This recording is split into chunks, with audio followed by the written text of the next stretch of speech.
It's time for Arkansas Travelers Baseball on the ticket. Total Sports 1380. Arkansas Travelers Baseball is brought to you by Miller Lite, ITT Technical Institute, Coca-Cola, Sonic Drive-In, BC Powder, and by Allstate Insurance. And now for the ITT Technical Institute pregame show. Let's go to the ballpark.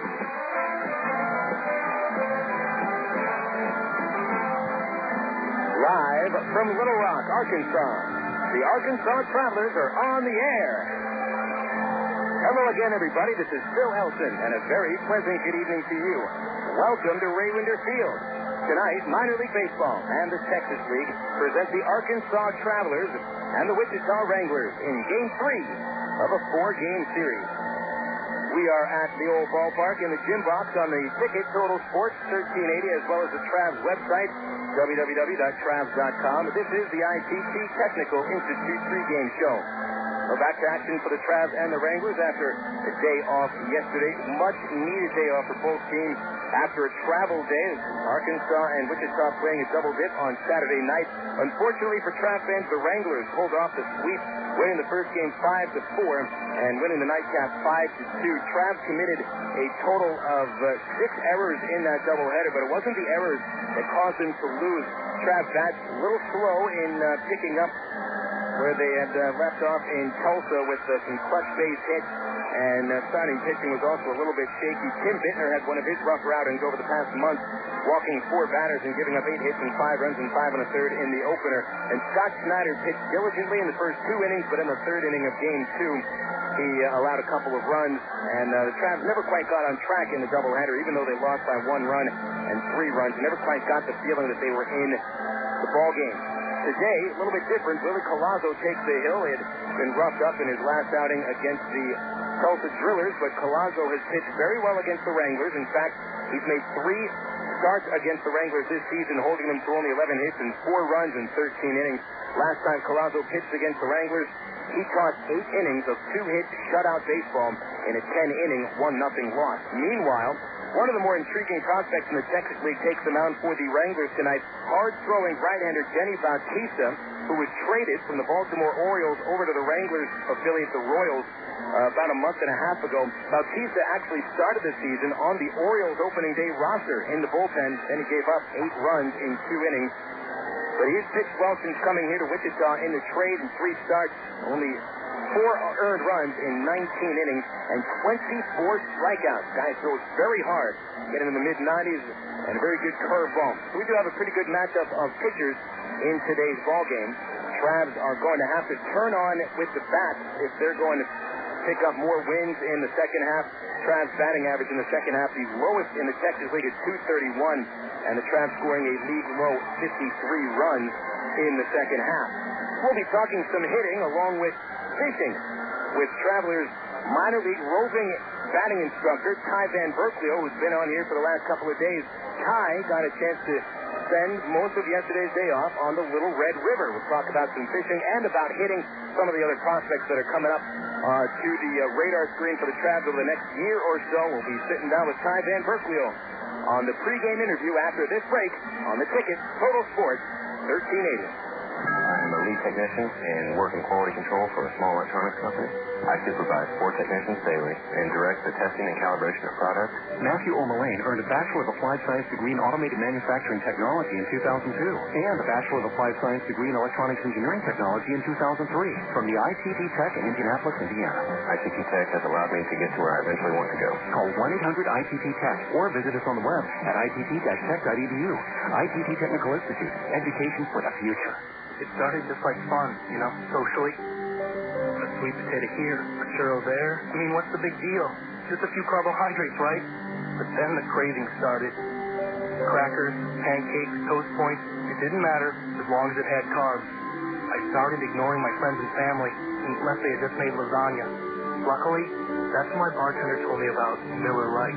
With half the carbs of Bud Light, you can enjoy a great tasting, less filling beer without having to ride the C train. Don't let carbs ruin your life. Miller, good call. For 12 ounces, Miller Lite contains 3.2 grams carbohydrates. Bud Light contains 6.6 grams. Miller Brewing Company, Milwaukee, Wisconsin. Ed and I sell soft drinks at ball games, and he first told me about BC Powder. We carry big trays of drinks up and down the stadium steps. Man, it's a killer. And with a backache, that tray feels heavier and heavier. And the stairs are tough on your knees. One night I was dragging, and the game wasn't half over. I told Brian he needs a BC to stop the pain fast, because it goes to work quick. BC stopped the pain, got me right back to work. BC goes down easy with a soft drink, but don't count the ball. Okay? BC, pain relief at the speed of powder. Use as directed. Welcome back to the ITT Technical Institute pregame show. A very steamy Arkansas summer night here in Little Rock as we get set for Game 3 of this series with the Wichita Wranglers. In town from the Anaheim Angels is the roving hitting instructor, Ty Van Berkeley, who's joined us on a couple of interviews before. Ty, thanks for your time. I've been out here by the cage and helping out a couple of the guys with their swings. When you come into town, I know that you work very well with a lot of guys, and throughout the system you have a lot of respect with the players. What's their attitude when you're coming into town and they know that you're here to help them out with their hitting and maybe get another view on something that maybe the team's hitting coach might not have caught? Well, hopefully the attitude's good. Hopefully they're not worried that I'm coming into town. Now, our hitting coaches, we have real good hitting coaches in our system. Every player's got a plan, but sometimes you get a fresh eye to see a guy swinging the bat, helps out. And some of the players are looking forward to me coming in just so that maybe I'm seeing something that they're not. It's kind of like when you've got a child that you're around every day and that child's growing. You don't really notice it sometimes, where if the grandparents are from out of state and they come in after a couple of years, they say, wow, look how big he's getting. So it's similar to that. A fresh eye does help sometimes. And there's a lot of hitters that you have to monitor. I mean, we're talking about, what is there, 7 teams in the minor league system for the Anaheim Angels, and you're learning about each and every one of them, plus the new guys that are coming in from the draft. How do you keep track of all the players in the system that you're helping out? Well, it's a good point. When I come into town, I really try to lock in on what they're doing and take considerable amount of notes and put it in the computer so that I've got a good, fresh memory of what I'm seeing. The next time I come into town, I can see what I saw last time by reading up on it, because there are so many players and I'm going from town to town and seeing different swings. With the new guys, we really try to just break down their swings in our minds in a direction that we want to take as far as fixing some of the swing flaws, but we let them hit initially and let them get their feet wet in pro ball, and then go from there and create a game plan that we can start helping them progress through the minor league system. Hi, this is in the rest of the world, and I imagine in baseball too. Technology has changed how things are done tremendously, and the last time you came through, I saw on your laptop computer you have this tremendous program. It's a video program where you get to break down the swings of all the players that are coming through. How has technology changed your job, and has it made it easier, or has it made it more complicated? Well, I definitely think it improves the whole system, because for one, I can take the swings from a digital camera, put them into my computer, and as you saw, there's a lot of different tools in there that we can break it down and put different hitters together, put two clips of the same hitter at different times and show him the subtle differences that may be causing him trouble. At this time, when he was going good, he was doing this, and now he's doing something different. Plus, it helps us to break down the swing a little bit and get a little better game plan. I just got that last year, and it's been a real pleasure. It's really helped out my job. That's good to hear, because technology, I know, has made a lot of people's lives a little less complicated when they thought it might be a little more complicated. I want to ask you about some of the guys that are coming up maybe to Arkansas over the next couple of years. The Angels have a very good minor league system, and I've noticed down at the Rancho Cucamonga team, a guy named Mike Napoli has had a tremendous season. We hadn't heard all that much about Mike before this year, but now he might be the best power hitter in the California League. Tell us about Mike Napoli and when you think he may be able to come up to Double-A. Nap will probably get a job or get a chance to come up here next season. He's been in the system for a few years now, and he's kind of come up along with Mathis, and Ryan Buddy have been in the system. So for him to get at bats, it's kind of been a struggle. Last year he hurt his arm about midway through, so it shut down his season. But he's done a real nice job, hit for a lot of power. He's still got some things he needs to iron out to get his swing a little more efficient. This level is definitely a step up from that level, and he's going to see better fastballs and better pitching up here. But he's done a nice job. He stayed through right center, and he does have some strength and some power. Also, another exciting prospect, last year's first-round pick, shortstop Brandon Wood, seems to have been producing fairly well in the Midwest League with Cedar Rapids. Tell us a little bit about Brandon as a hitter. Brandon's done a great job. He's held his own at that level as a young kid out of high school. It's a pretty fast level for your first full season, and he's done well. He's a lanky kid. He's got some bat speed. He's going to fill out and get stronger. He's also a tall kid for a shortstop, kind of along the lines of a Cal Ripken style. But he's shown that so far that he can play shortstop, so he's going to stay at that position until he proves he needs to move to third base or another spot. So we're real happy with how he's done and real happy with how he's progressed with the bat. Talking with Ty Van Berkeley, the roving hitting instructor for the Angels in the minor league system. And, Ty found himself in the interesting spot of being on the road and having an off day yesterday, and I always like to talk to guys about what they do on their off days. Ty does something very interesting. He's an outdoorsman and got a chance to go fly fishing. Ty, how long were you out on the river yesterday? What river was it? I went to the Little Red River. I was probably out there about 5 hours and caught a lot of fish. It's a nice river. How many do you think you caught? I'd say between 30 and 40. Oh, man, that's a lot. Now, there's another great town in the minor league system when it comes to fly fishing, I think, and that's Provo, which I got a chance to fly fish on the Provo River one time a few years ago. Gorgeous area. Have you had a chance to go out to the Provo River and fly fish out in Utah? Yeah, I do get out there. That's really my favorite river on the road. I love going out there. The fish are big browns typically, and always catch some nice fish while I'm there. So I do enjoy that. It gets a little bit hard on you if you're going to do it before a game because you got to get up about 5 in the morning to get out there and fish, come back, shower, rest up, and then get to the ballpark for early work. I've always thought that there can be maybe a little correlation drawn between hitting and fishing. You have to be patient. You have to wait for the right time. Obviously, I would imagine you see that too. Yeah, no doubt. You got to be able to control your frustration because sometimes you're not catching fish. You've got to make adjustments, especially with fly fishing. And even the fly stroke is similar to carrying the line through out to the water to the fish you're fishing at. There's some similar properties with the mechanics of swinging a bat. And let's not forget one of the greatest hitters of all time, Ted Williams, is also in the National Fishing Hall of Fame. So that's one thing always to think about. Ty, thank you very much for your time. We enjoy having you on, and look forward to having you back in Little Rock. And keep bringing those fish in. Okay, thanks, Bill. My pleasure. We'll be right back after this and run down the starting lineup on the ticket, Total Sports 1380. You're listening to Arkansas Travelers Baseball on the ticket, Total Sports 1380, KDXE, North Little Rock. Frank, what are you doing here? Wife sent me. We're out of Coke. You? Sorry. First one to aisle 5 like the other. Coke. Yeah, you're on. Tell Tony Stewart he jumped the green flag again. Hey, stop throwing cereal boxes at me. Whatever, stop trapping my car. Walter. Looks like you're buying me that Coke. NASCAR fans have a one-track mind. Case of Coke says I need you to register. Coca-Cola, the official soft drink of NASCAR. Coke, real. Junior Banana Split. Sonic's got it, others don't. Introducing the new Junior Banana Split from Sonic. It's half the size, but with all the taste. Made with fresh bananas, then smothered with rich chocolate, savory strawberry, and tangy pineapple. And of course, a cherry to top it off. All for just 99 cents. So come in anytime for the new 99-cent Junior Banana Split at participating Sonic drive-ins. And to satisfy your late-night cravings, Sonic is open until at least midnight all summer long. Synonymous. Words alike in significance and meaning, like summer and baseball, baseball and Ray Winder Field, Ray Winder Field and hot dogs and Coca-Cola.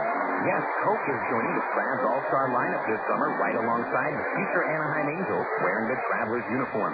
Enjoy the best value in family entertainment in Central Arkansas. Ray Winder Field, the Arkansas Travelers, and Coke, 3 summer classics. Call 664-1555 or visit our website at travs.com.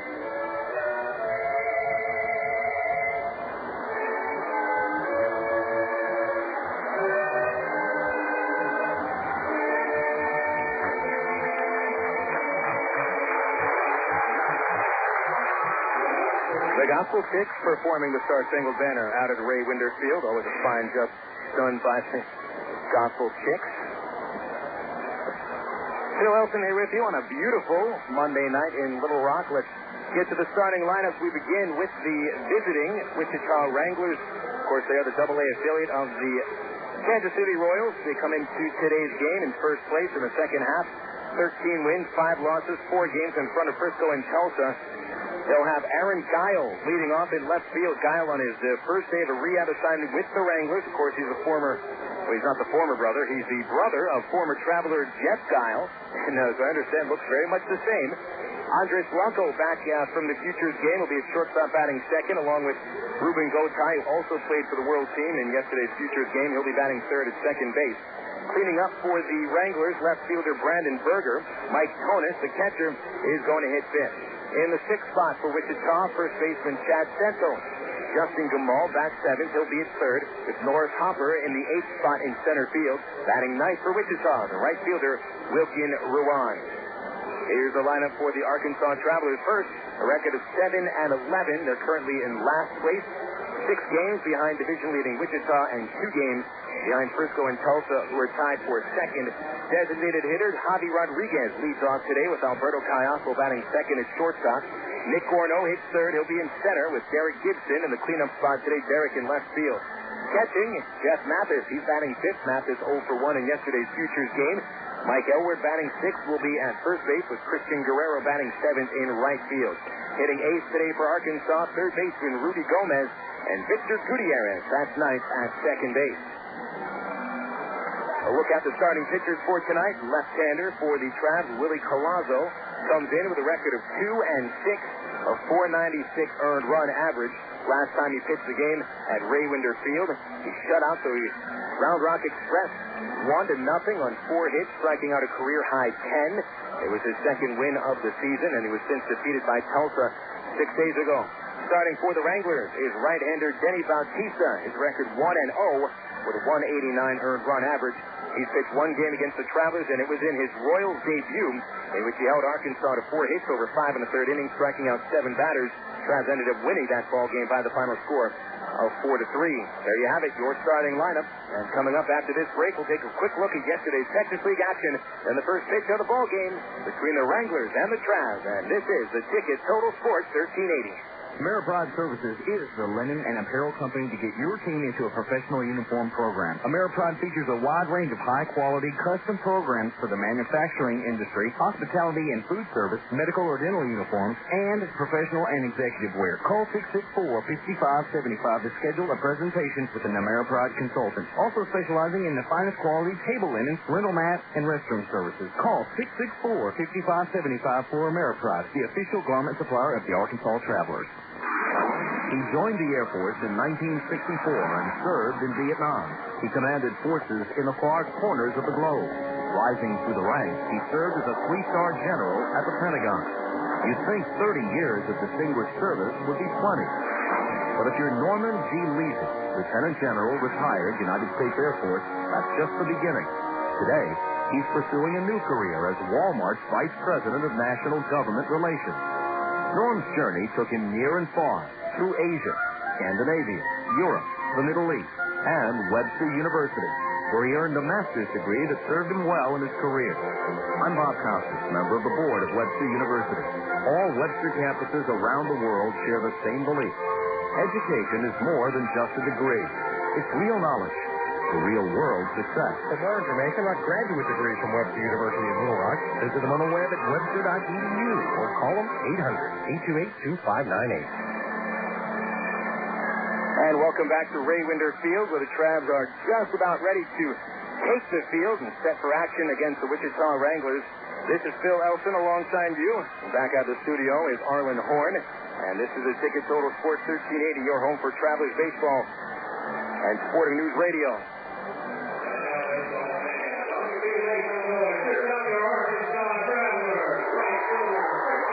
And there go the Travs to take the field.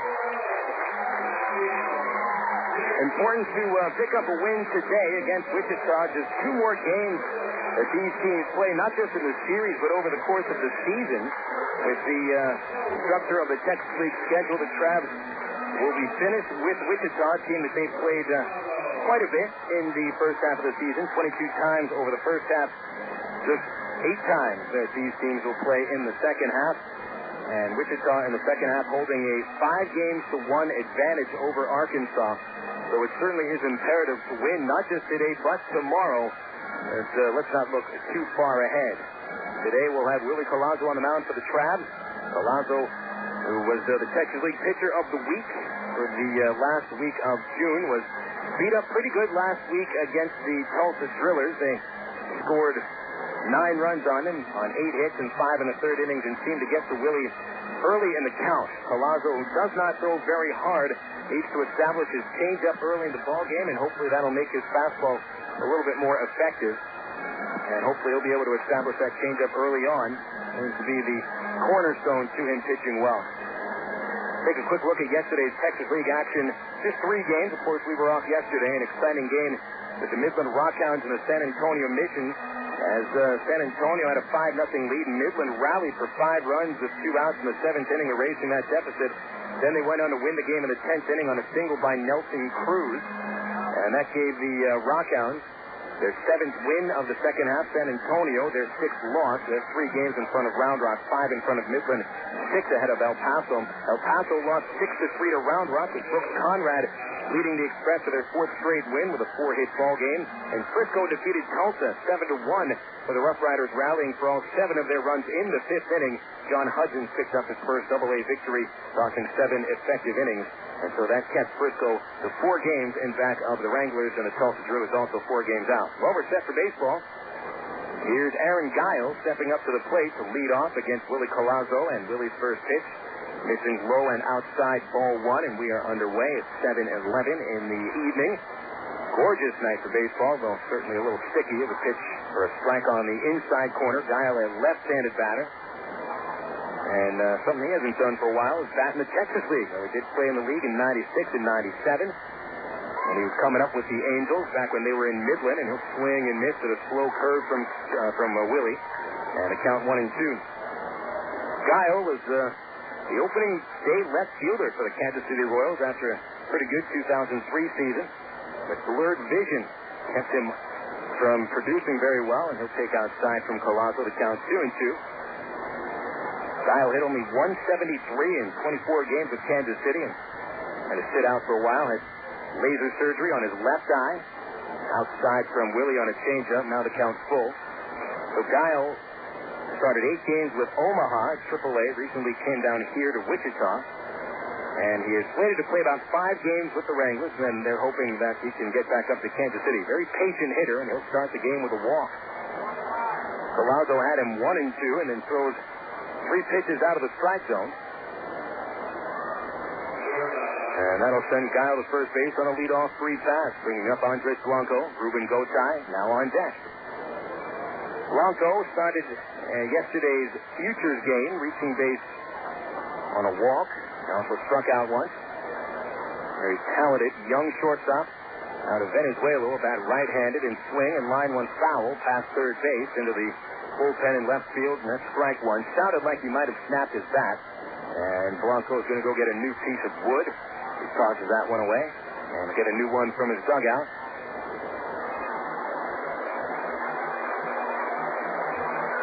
Blanco just 20 years old and already has played 10 games in the major leagues earlier this season when Royal shortstop Angel Baroa went down for a while. Blanco filled in quite admirably for him. 0-1 count, Callaspo from the stretch, and the pitch fouled back. Yet Blanco leaning out in front of the plate on a slow changeup, and he's ahead in the count, 0-2. Blanco hitting .276, no home runs, 17 RBI. He started to find his stroke a bit lately, and his stroke means a lot of singles, and his extra base hits usually will go down the lines and not towards the gap. 0-2 count, Callaspo set, the kick and the pitch. It's low for a ball, 1-2.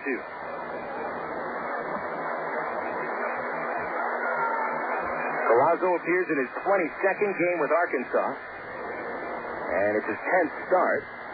Made his first start of the season, and it was the first start of his career back on May 25th against the Wranglers, losing 7-0. Across the first base, Guiel leans back in there. He's safe. Callaspo pitched well in that first start against Wichita, allowing just 2 runs over 5 innings. Callaspo 2-6 with a .496 ERA. Here's the 1-2, and Blanco turns away from a pitch that got inside and almost got him on his front shoulder, but he got away from it. 2 balls, 2 strikes. The walk on Guiel is just the 17th that Willie has allowed this year in 78 innings. That's against 53 strikeouts, 81 base hits. He's batting .265 against the left-hander from Miami. A stretch and a throw to first base, almost got away from Elward, but he was able to have it hit off the heel of his glove, rolled behind him a couple of feet, not far enough for Guiel to think about taking second. Infield will look to turn a double play. Callaspo is a ground ball hit pitcher. That's 4 double plays turned behind him. Guiel runs. The pitch is low and inside, and Mathis with no chance to throw to second. Guiel had a huge break on that pitch, plus the fact that Jeff had to slide over to his left in order to keep the ball from getting to the back screen. And so Guiel, after walking to start, has stolen second base and no chance for the easy double play. Things not looking good right now. Callaspo struggling with the strike zone. In his last outing against Tulsa, which was back on Tuesday, he only walked 2 batters. This pitch lines softly to the second baseman, and Gutierrez makes the play. Guiel got back to second base before Victor could double him off, and so that's the first out of the game. Guiel still at second. And it brings up Ruben Gotay. Gotay joined Blanco in the Futures All-Star game. Got to play twice. Reached once on a walk. Scored a run. He played second. Switch hitter. He'll bat right-handed, hitting .297. 7 homers, 52 RBI. He has hit a lot against Arkansas. First pitch from Callaspo, a sinker, low, ball 1.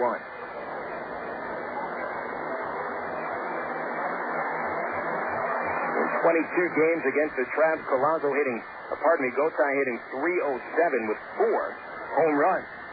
He had 7 this season, over half against the Travs. 1-0 pitch, and Gotay hits it off the end of the bat, foul.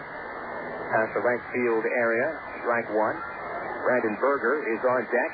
No score, top of the first inning at Ray Winder Field. Back to action after a Sunday off. Well deserved. Much needed after a late doubleheader Saturday night.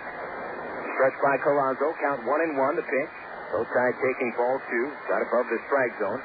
2-1. Gotay also young, a little more pop than Blanco. In fact, a lot more pop than Blanco. 18 doubles, 6 triples, and the 7 homers. Callaspo at the belt, checking Guiel at second base. Here's the pitch. And it's popped up past the third base seats and out of play. 2 balls, 2 strikes on Ruben Gotay. He was out in front of that breaking pitch from Callaspo. A couple natives of Puerto Rico going up against each other here. Callaspo born in Carolina, Puerto Rico. And Gotay comes from Fajardo. Ruben has a Puerto Rican flag stitched onto his glove. 2-2 pitch. Gotay chopped it between the hole at shortstop. It got through for a base hit. Guiel was staying at second, and he can only reach third base. Gotay barely got the bat around on that swing, a sort of wrist swing around, and got it between third and short. Trav's middle infielders paying a lot of attention to the runner at second, Guiel, and that allowed it to get past Callaspo. It passed him a couple of feet. And so that's the first hit of the ball game, but it's only able to send the runner to third base. So there's men at the corners for Brandon Berger. Berger, a right-handed batter, was 0 for 7 in the doubleheader on Saturday, striking out 3 times. And in his last 4 games, 15 at-bats, only 1 base hit. Callaspo will look to turn 2. Elward, trying to hold Gotay on, plays in front of the runner. Callaspo sets, and the first pitch to Berger is low and away, ball 1.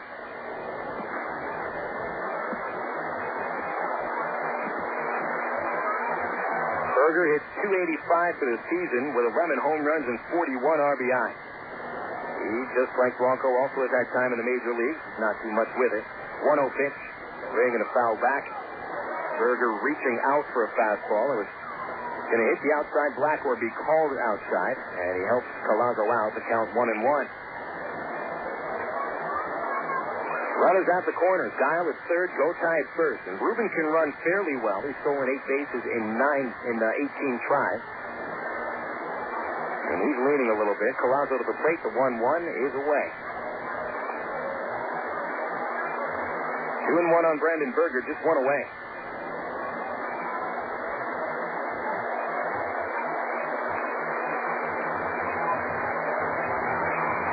Callaspo looking for the sign from Jeff Mathis. He'll accept it. And a throw to first base, checking on Gotay. He got back in.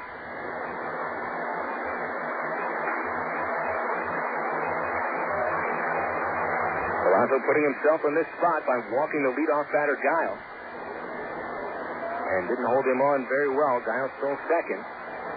2-1 pitch to Berger. Swinging a foul back off the very tip of the bat. Hey, what looks like Callaspo does have the first few batters ahead of his changeup. If Callaspo is going to allow base hits, a lot of them will be coming on fastballs. That's what Tulsa got to him last time. Looking for fastballs early in the count. He cannot come down the middle with his heat. The stretch, a throw to first base. Gotay was waiting for it, and he got back in there. Guiel just creeping off the third base bag. He barely even touched that base since he got to it originally on the base hit by Ruben. Infielders looking for 2. 2-2 count, one away. The stretch, the pitch. Swinging a pop-up on the infield. Good pitch, a change-up. Gutierrez underneath it. And he makes the catch. 2 outs in the inning, both of them to the second baseman, Victor Gutierrez. Across the outfield left to right, you've got Derek Gibson, Nick Gorneault, and Christian Guerrero. Tommy Murphy with the day off. Rudy Gomez plays at third base with Alberto Callaspo at short. Callaspo had a very forgettable doubleheader in the field on Saturday, committing 4 errors. Gutierrez at second, Elwood at first, and Mathis back behind the dish after catching the latter part of yesterday's featured game. Right-handed batting catcher Mike Tonis stepping in, the number 5 man. 241 average, 2 homers, 24 runs batted in, and Callaspo's first pitch is low for ball 1. Tonis knocked in 1 run in the doubleheader, and it was the final run of the doubleheader in the 7th inning in Game 2 with an RBI double off of Jonathan Rowenhurst. Tall right-handed batter. The 1-0 pitch. Strike 1 on the inside corner. 1-1. Balls and strikes today will be called by Jason Kaiser. Chris Hiller, who umpired in the Futures game, is at third base. And Toshi Uchikawa at first. We'd also like to offer our thanks to Ski Lawrence, who umpired the doubleheader for us Saturday night. 1-1 pitch, Tonis taken low. 2 balls, 1 strike. And with Ski not umpiring today's game, that probably means about 150 less people are at the ball game than would be if he was umpiring. He got quite a crowd with him. 2 balls and a strike. Callaspo to the belt, to the plate. Check swing, a changeup outside, and Tonis held back. And Callaspo falls behind 3-1. Callaspo certainly is pushing it here in the first inning. He's working very deep in the count. But sometimes that works in Callaspo's favor. 3-1 count. The stretch, the kick, and the pitch. And it pops up into the seats at first base. So Tonis runs the count full. Last time Callaspo pitched, he rarely even got to throw more than 4 pitches in an at-bat. The drillers really tried to jump on him early in pitch sequences. Seems the deeper Callaspo gets in the count, he's able to keep batters more off balance. 3-2 count, the stretch. Here's the payoff. Ball 4 down and in. And so Callaspo walks his second of the inning to load the bases for number 6 hitter Chad Santos. Already we'll have a visit from pitching coach Kernan Ronan, who pretty much beat a path between the dugout and the pitcher's mound on Saturday. More than anything, in Saturday's doubleheader, walks killed the Trav. Tim Bittner walking 4 batters and 5 in the third, including 1 man with the bases loaded. In the second game, Traveler pitchers combined to walk 5 batters in 7 innings. And it's just something that's so difficult to pitch around sometimes. There's 3 passes. Callaspo walking the first batter, Guiel, and then Tonis. Willie, in any of his starts, has never walked more than 2 batters in a game. And just 4 walks previously in his 14 and a third innings coming into this game. He stretched out a little further, only 5 walks. In 22 in the third innings before today. And he's walked 2 of 5 batters he's faced. Santos, a powerful left-handed hitter, hit a homer in Game 1 on Saturday. And the first pitch from Callaspo was on the outside black, and he'll get ahead with a strike. Santos, with a Wrangler leading 15 homers, 270 batting average, 42 runs batted in. Trav infield plays him to pull the ball from the right side. Callaspo up the middle, and a swing and a miss. On a breaking ball, Callaspo had Santos way ahead of that pitch. And for the first time since Blanco came to the plate, Callaspo was ahead 0-2. But Callaspo wastes the pitch. The 0-2 offering. Swing and a miss in the dirt. Strike 3. Nice job. A slow curveball, and Santos is whiffed on 3 pitches by Willie Callaspo, and he leaves the bases loaded on 2 walks and a single. So the Travs dodge a bullet, and we go to the bottom of the first at Raywinder Field. Travs coming up for their first at-bat with no score on the ticket. Total Sports 1380. Did you know that more than 250 Arkansans are currently awaiting an organ transplant? And did you know that every 16 minutes, a new name is added to the organ transplant waiting list? You can help to reduce these numbers by registering to become an organ donor. Call the Arkansas Regional Organ Recovery Agency at 866-660-5433 or visit the Aurora website at www.arora.org to learn more. Become an organ donor. Give hope. Jackie Robinson was the first African-American to play Major League Baseball. While breaking baseball's color barrier, he faced angry crowds in every stadium. While playing one day in his home stadium in Brooklyn, he committed an error.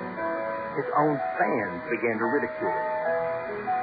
He stood at second base, humiliated, while the fans yelled. Then shortstop Pee Wee Reese came over and stood next to him. He put his arm around Jackie Robinson and faced the crowd. Robinson later said that arm around his shoulder saved his career. I'm Mark Evans, pastor of the church at Rock Creek. Today, take a minute to encourage a friend. It may make their day. For more information about Rock Creek, look on the web at churchatrockcreek.org. The Church at Rock Creek. It's not just church. It's life.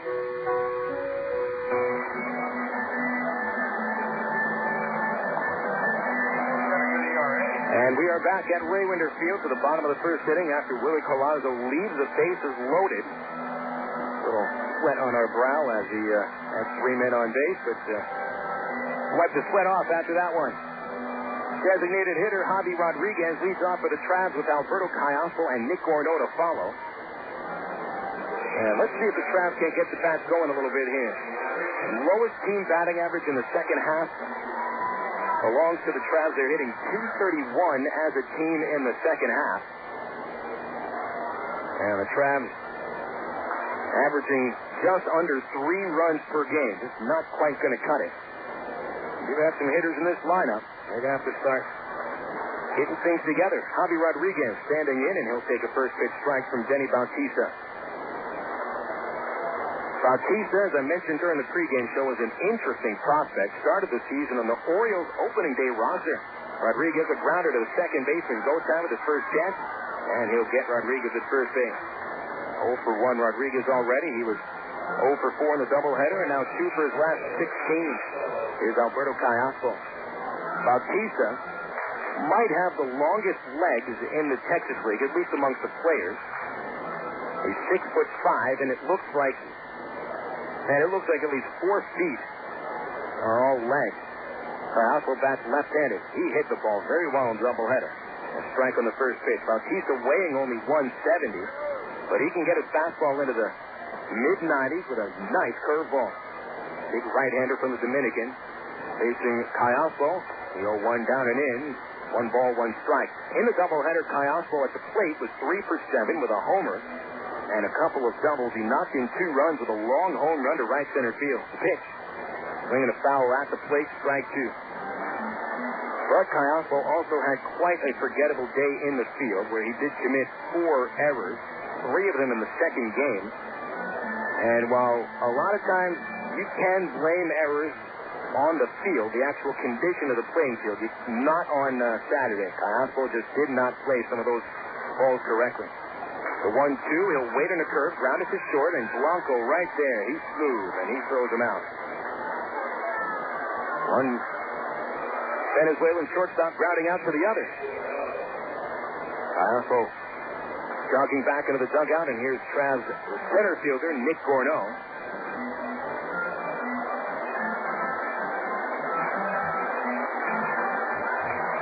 Gorneault gets the start in center in place of Tommy Murphy. Will be sitting today. Murphy's been scuffling out the plate. Gorneault, meanwhile, bit of a hot streak as he takes the ball high and tight. Doubleheader. Nick was 3 for 6 with a double, and his last 3 games, 6 base hits, 2 doubles.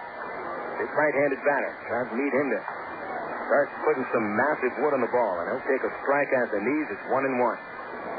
Gorneault leading the team, and the active Trav with 293 batting average, 11 homers, and 50 runs batted in. 1-1 from Bautista, and Gorneault gets under it, pops it up. That's going to get into the first base seat. Foul ball, a couple of ladies sitting next to each other just watching that scoot right towards them, and they never got out of the way. That was a gutsy move by those women. 1 ball, 2 strikes to count. Bautista definitely a strikeout pitcher. 24 strikeouts in 19 innings. The pitch. Swinging a high fly ball to center, very, very high in the air, but pretty shallow. Norris Harper drifting in, waiting, and he makes the catch, so the Travs go down in order in the first inning. So the Wranglers leave the bases loaded in the top of the first. Travs go down in order, and we go to the second inning without a score at Raymond Field. Go your own way with National Car Rental. Take a one-tank trip and discover Arkansas. National's great weekend special is just what you need to take a trip to the Ozarks. Or get your friends together and rent a minivan to visit historic Eureka Springs. National offers a wide choice of sizes and styles. From luxury cars to vans and sport utility vehicles. Unlimited mileage rates are available. National Car Rental has 2 convenient locations. Little Rock Airport and North Little Rock at 1319 Pike Avenue. See National Car Rental's ad in the Yellow Pages for more information. Go your own way with National Car Rental. I'm 71. I'm 65. I'm 68. I'm 53. I'm 70. I'm 47. And we've all had a heart attack. A heart attack can happen at any age. In fact, heart disease is the #1 killer of women. It's important that you learn the warning signs because women experience very different symptoms than men. I'm 57. I'm 49. I'm 38. Baptist Health, Arkansas's premier heart care leader, is working to increase awareness of heart disease and its symptoms and to let you know what you can do to prevent it, like paying attention to your diet, watching your blood pressure, and regular exercise. With a little effort on your part, you have the potential to add years to your life. For a free brochure about heart disease, call 1-888-BAPTIST or visit our website at baptist-health.com. Baptist Health, all our best. Wranglers and Trav get to the top of the second inning. Each team went scoreless in the first. Justin Gamal leads off for the Wranglers. He's the 7-hitter. Willie Collazo goes into action and hits the outside corner with a fastball for a strike. Gamal right-handed, followed by Norris Harper and Wilkin Ruan.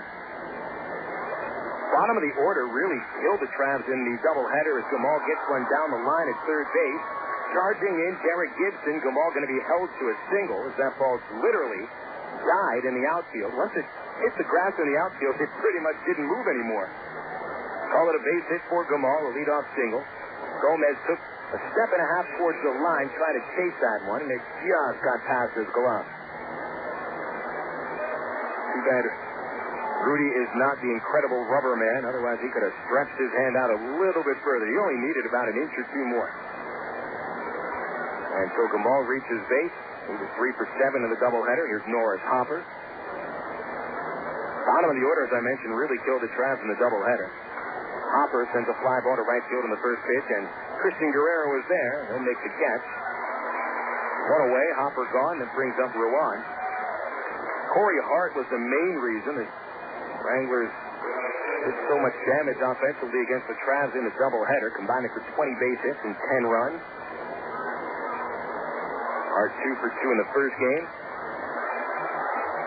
3 for 4 in the second game. He finished the doubleheader with 5 RBIs. But Hart back on the bench with Andres Blanco in action again. Ruan had a good second game. Right-handed batter, swinging to the first pitch. It grounded to third base. Gomez charging, and it kicked off the drop. Safe at first base. No throw. They'll call it a base hit. Gomez tested on that play. Trying to make that play, scooping it off of the thick infield grass. And both base hits of this inning have been towards Gomez.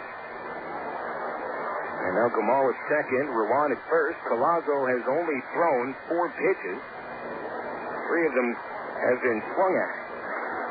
Aaron Guiel stepping in. He walked and made it to third base in the first inning. Left-handed batter. Swings, fouls back the first pitch. Strike 1. So it does look like the Wranglers are going up with the same approach that Tulsa did last week, swinging early in the count against Callaspo.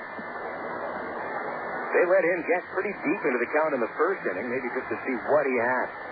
0-1 count, the stretch, the pitch, and it hits Guiel. That loads the bases. Second inning in a row that the Wranglers get a chance with the bases loaded. Looks like Callaspo just didn't hold on to the changeup long enough. Here's Andres Blanco. Blanco hit a soft line out to the second baseman last inning. The Travs will position the middle infielders towards second base, the corners even with the bases.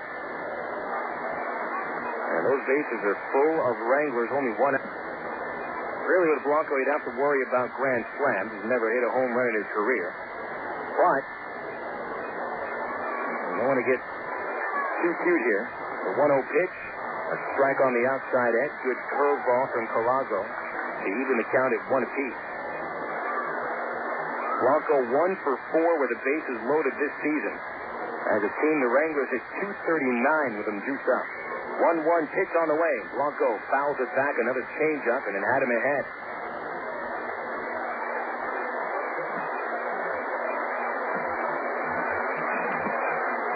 Callaspo loaded the bases in the first inning with 2 outs. Now he does it 1 out. Only so many jams he could 15th row. Still a ball and 2 strikes. Good job by 3 fans ducking underneath that screamer, and they saw that ball hit the row right behind them in front of a family of 6. A ball and 2 strikes, 1 away, no score, top 2. Callaspo to the plate. Blanco takes outside and high, even the count 2 apiece. Frank White, the Wichita manager, in his first season with the Wranglers. He's halfway down the line at third base, ready to send the runner at second around. Ruan at second, Guiel at first. The pitch, swing, and a miss. And Callaspo strikes Blanco out, getting him to chase a changeup that was out of the strike zone. Second strikeout for Callaspo. He whipped Santos to end the first inning on curveballs. Now gets Blanco on straight changes. Now gets a little tougher with Ruben Gotay stepping in. Gotay 2 for 6 with the bases loaded this season and 6 RBI. And we've got 3 ducks on the pond waiting there for the Wranglers. Gotay collected a base hit in the first inning to the hole at shortstop. So bat right-handed. Callaspo deals. And it's low for a ball. Really hasn't thrown many fastballs. Especially in hitters' counts. He really can't give in all that much. A 1-0 count, the pitch. And it hits the batter. He tried a curveball. He's hit his second batter of the inning. And that brings in the first run of the game. Gamal scores from third base.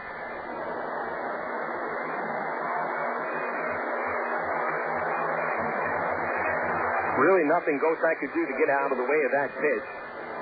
It was a spinning ball that started down the middle of the plate and zoomed right inside. It got him on his right knee. And he did try to jackknife out of the way. So Callaspo has walked 2 batters and hit 2 more. And here's Brandon Berger, the cleanup batter. Fastball downstairs, ball 1. In this weather, sometimes it can be a little difficult to get a good grip on the baseball, but that's what the rosin bag behind the pitcher's mound is for. So just sitting there. The 1-0. Ball 2.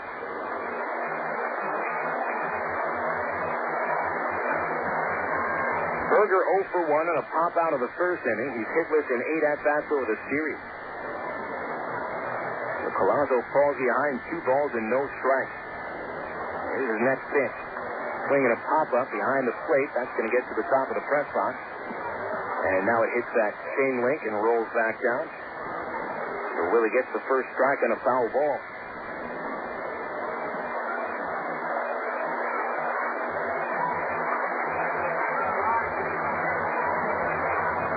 Balls and a strike. Bases loaded. Willie's pitch is fouled off the end of the bat to the right side and out of play again. So Willie has evened the count at 2-2. Tell you what, if Callaspo can get out of the bases loaded jam with 1 out and allow just 1 run, that's not that fast. That's can't have the bases loaded this many times. 2-2. The stretch. The pitch to Berger. Swing and a drive to left field. That one is way out of here. A grand slam home run for Brandon Berger. And the Wranglers lead 5-0. Callaspo threw a fat one at the knees. Berger all over it. His 12th home run of the season. And they're up by 5.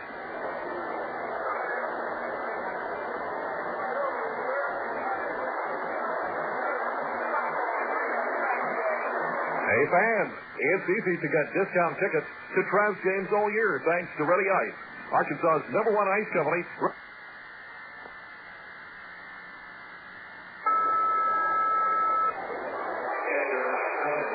So Callaspo allows the grand slam home run, 2 infield singles, 2 batters hit by pitches, and a long homer by Brandon Berger to left field. Bases clear, and Mike Tonis takes a strike. Callaspo put himself in that situation and had to come with a strike to Berger, who is a power hitter. Ball 1 inside to Tonis, 1 ball, 1 strike.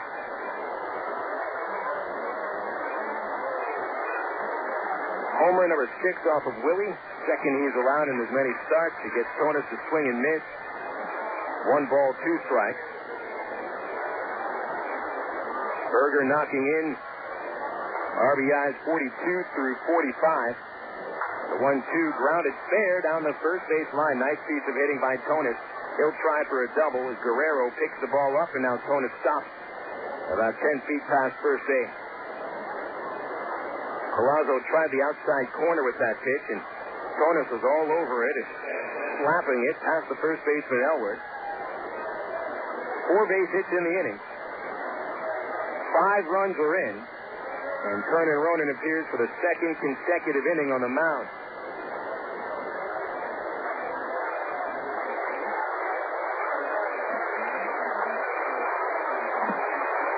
The home run by Berger is the 2nd grand slam of the season for Wichita.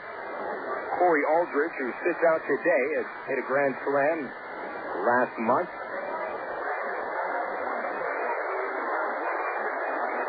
Here's Chad Santos. He struck out with the bases loaded in the first inning, and Callaspo seemingly hanging by a thread. First pitch to Santos is inside. Last time Callaspo pitched, he has noticed that the batters were getting very comfortable at the plate against him. And so he tried to pitch a little more inside as the game went along. The 1-0 is fought off the pitch high to left field, getting in front of Derek Gibson for another base hit. The Wranglers will bat around. Santos was the 9th batter of the inning, and now Gamal will step up, the 10th hitter to come to the plate.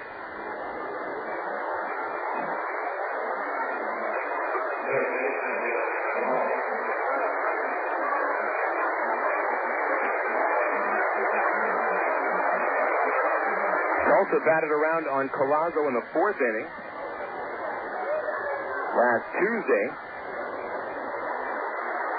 And the Wranglers do it here in the 3rd. Gamal, who had hit a single to start the inning, takes a strike.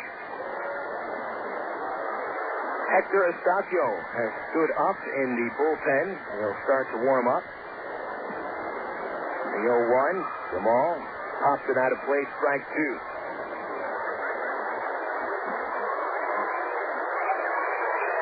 So now Callaspo, after the amazing 9-inning, 4-hit shutout against Round Rock on July 1st, has allowed 14 runs in his last 7 innings.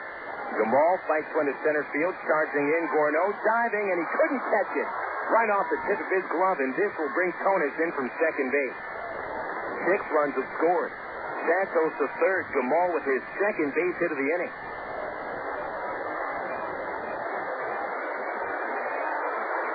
Good effort by Gorneault. He went all out for it. Dove head first towards second base. The ball seemed to be in his mitt and then popped out.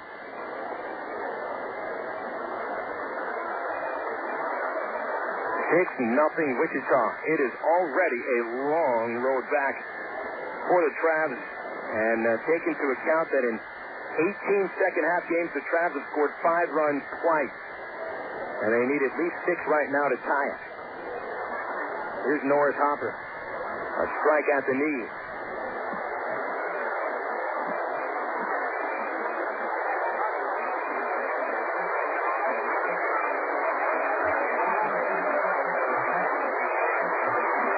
Harper fly to right field already in this inning. Check swing on a high fastball, 1-1. 6 runs are in for the Wranglers. 6 base hits. 2 batters hit by pitches. Here's Willie's 1-1. Check swing. He followed through. He missed it. Strike 2.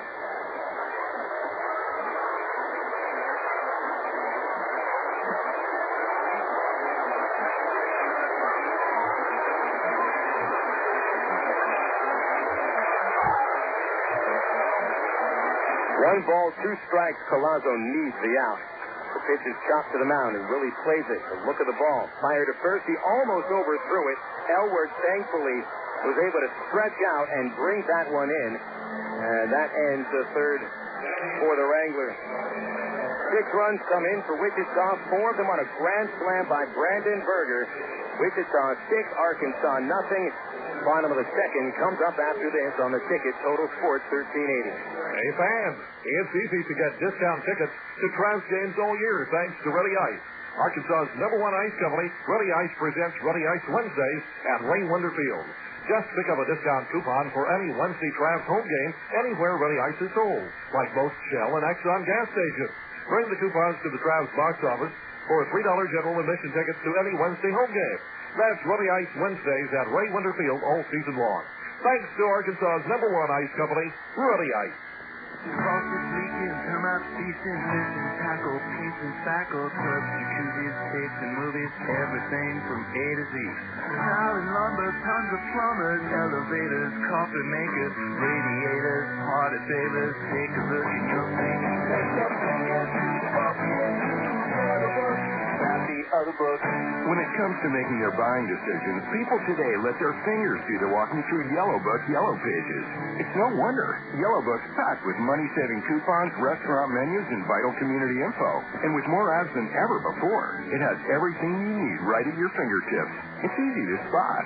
Just reach for the Yellow Directory with the map on the cover and join the smart shoppers who choose Yellow Book, not the other book.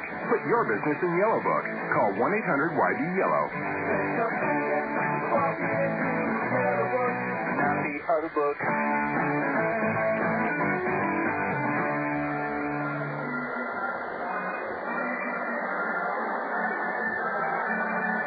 Bottom second inning, Travs hoping to start building the road back to recovery, falling behind 6-0 as Willie Callaspo allows 6 runs on 6 hits, hitting 2 batters. The highlight of the inning, a grand slam by Brandon Berger. And this is before the Travs even get their first base runner of the ball game. 3 up and 3 down in the bottom of the first against Denny Bautista, who now has himself his best lead of the season to work with. And he'll face the middle third of the Arkansas order, Derek Gibson, Jeff Mathis, and Mike Elward. Bautista with only one win to his credit And that was his last start, 7 shutout innings, defeating Frisco 2-1. Before that, 2 no decisions. And he certainly should be pitching with confidence now. Gibson, right-handed, taking inside from Bautista. Gibson 10 for 30 in his 10 games with the Travs. 1-0 pitch. And he popped it high out of play to left field into the terrace. Strike 1. Gibson showed a glimpse of his power in game 1 of the doubleheader Saturday with a launched shot into the scoreboard in left field. 1-1 pitch. Swing and a miss on the, looked like a splitter there that Bautista threw. He'll come with that pitch every once in a while.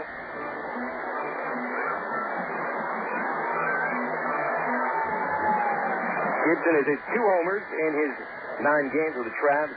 Knocked in 7 runs. Bautista's pitch, a high breaking ball that didn't break much. Started it high and it stayed high. 2 balls, 2 strikes.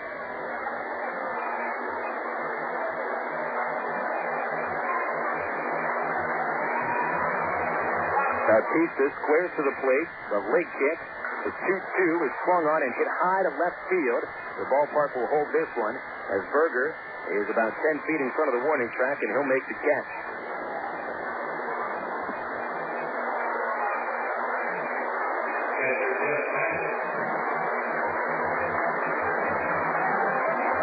That's actually Aaron Guiel in left field. Berger the DH.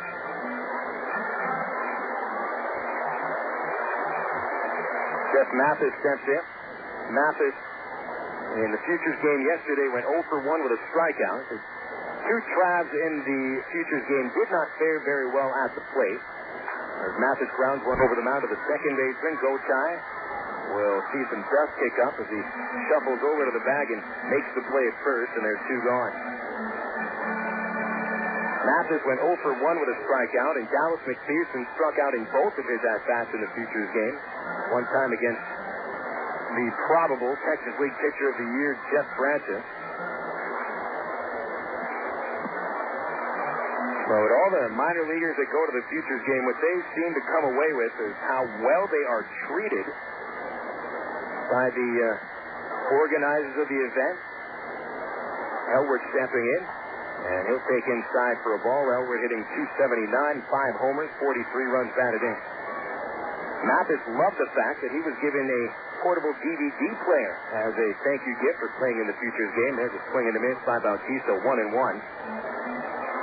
And that's a very pragmatic gift for any professional athlete, especially a minor league baseball player, considering that Jeff is back to the bus league.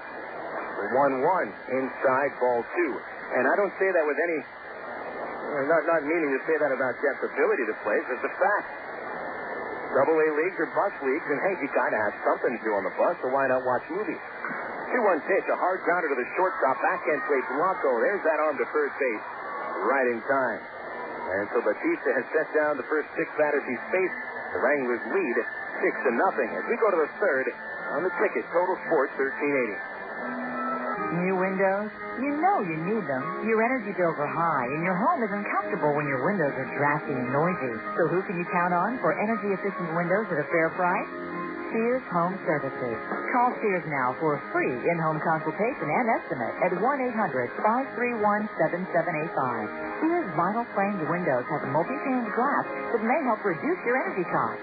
They glide in smoothly, built in for easy cleaning, and are virtually maintenance-free. And Sears makes getting your new custom-fit windows easy and affordable. Just call 1-800-531-7785 for a free in-home estimate. Not available in all areas. Energy savings may vary depending on your home and windows selected. Ask your representative for written warranty. Products and services provided by a Sears authorized contractor. License number available on request. So replace your old windows. Call Sears now at 1-800-531-7785. That's 1-800-531-7785. The Business Trip by Super 8 Motel.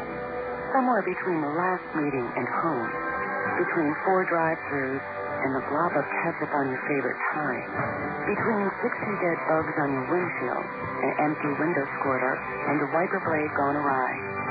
Somewhere between where you are and where you're going, there's a Super 8. receive along the way. Call 1-800-800-8000 or visit Super8.com. All Super 8 motels are individually owned and operated.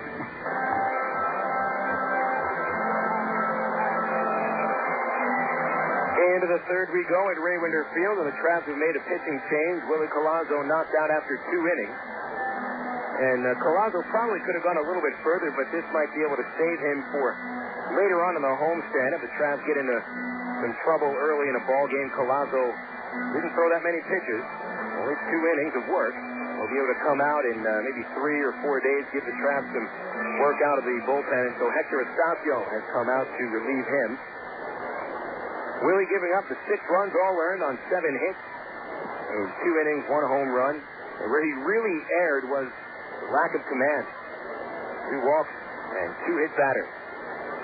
So Estacio comes on in the 3rd inning, facing number 9 batter Wilkin Ruan, who will hit a base hit between 3rd and shortstop on the very first pitch from Hector. Ruan, a wide turnaround first base. He went about halfway to second before stopping abruptly and being satisfied with the leadoff single instead of trying to hustle it into a double. That's the 8th base hit already for Wichita before the Travs have their first base runner. Estacio, right-hander out of Dominican, now faces Aaron Guiel, who's been walking, hit by a pitch. Ruan runs, the pitch high, throw to second on the money, and in time, Mathis pegs Ruan at second base. Good throw. And Wilkin, you knew he wanted second base after he rounded first by about 50 feet on his base hit to left field. And Mathis guns him out at second. Ruan certainly can fly. And Mathis just showed off that strong arm. 1 ball, no strikes to count on Guiel. I mentioned he had walked and was hit by a pitch in the second. Left-handed hitter will take outside ball 2. The name Guiel is very familiar to Traveler fans, considering that Jeff Guiel played the first half of 2001 with Arkansas and was named the Texas League All-Star. 2-0 pitch, and Guiel takes a strike at the knees, 2-1. The brothers hail from British Columbia, and both about the same body type. Both a little bit under 6 feet. Jeff 5'11", Aaron 5'10". Jeff a little heavier at 210 pounds, and Guiel at 200, and he'll hit a hard 1-hopper to Elwood at first base. Nice stab close to the line. And covering is Estacio, the out at first base recorded 3-1. Nice play.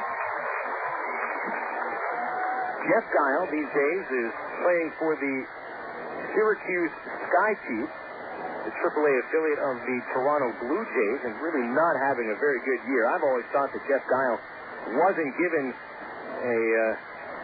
a real chance to get to the majors with the Angels. Hopefully he'll be able to hook on with one team that'll give him a chance. First pitch swinging, Andres Blanco grounds to Elwood, and Estacio covers, and that'll take care of the 3rd. A leadoff single by Ruan, but he's pegged at second base on a steal attempt, and so the next 2 batters go down in order. We go to the bottom of the 3rd. The Wranglers 6 and the Travelers nothing. You're listening to Arkansas Travelers Baseball on the ticket. Total Sports 1380. KDXE, North Little Rock. Emergency hotline, can I help you? Yes, I need help. All right, sir, what's the problem? I can't taste my beer. I feel it in my mouth, but there's no taste. Okay, sir, this is what I want you to do. Put the bottle down and step away from the beer. Okay. Walk straight to the corner store and pick up a 6-pack of Miller Lite. Okay. Don't worry, it's going to be all right. Next time, try the light beer that actually tastes like beer. Great tasting, less filling Miller Lite. Miller, good call. Miller Brewing Company, Milwaukee, Wisconsin. This weekend only at Quatney Chevrolet in Jacksonville. It's the biggest sales event of the year. This weekend only at Quatney Chevrolet. Every vehicle deep discounted to sell immediately. 0 interest, rebates up to $5,000. This weekend only at Quatney. Explosive deals on brand new Tahoes, Cavaliers, Malibus, and Prowlers. Trucks. All price blasted. Don't miss the deals this weekend only at Quatney Chevrolet in Jacksonville. An American Revolution. Restrictions apply with approved credit. See dealer for details. Now that the baseball season is here again, moms everywhere begin scouting for a cool, delicious recipe that won't take extra innings to make, like Del Monte's Split 3-Bean Salad. Simply combine a can of Del Monte cut green beans, a can of Del Monte waxed beans, a can of kidney beans, and a quarter cup of chopped red onions. Toss it together with some Italian oil and vinegar salad dressing, and you've got a quick score. Del Monte steps up to the plate with simple mealtime solutions that will have you saying, hey, I can do that. Look for Del Monte vegetables at your local Harvest Foods. Harvest Foods, an Arkansas company serving Arkansas.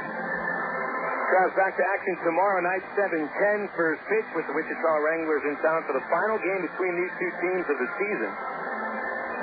Pick up a discount ticket at an area Exxon station and then back to action on Wednesday to welcome in the Frisco Rough Riders, a team that we'll be seeing plenty of for the remaining month and a half of the year.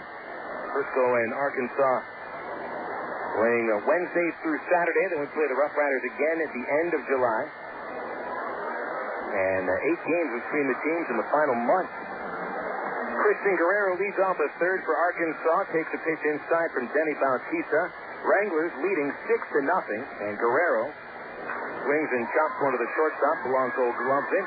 And on to first base to get the out.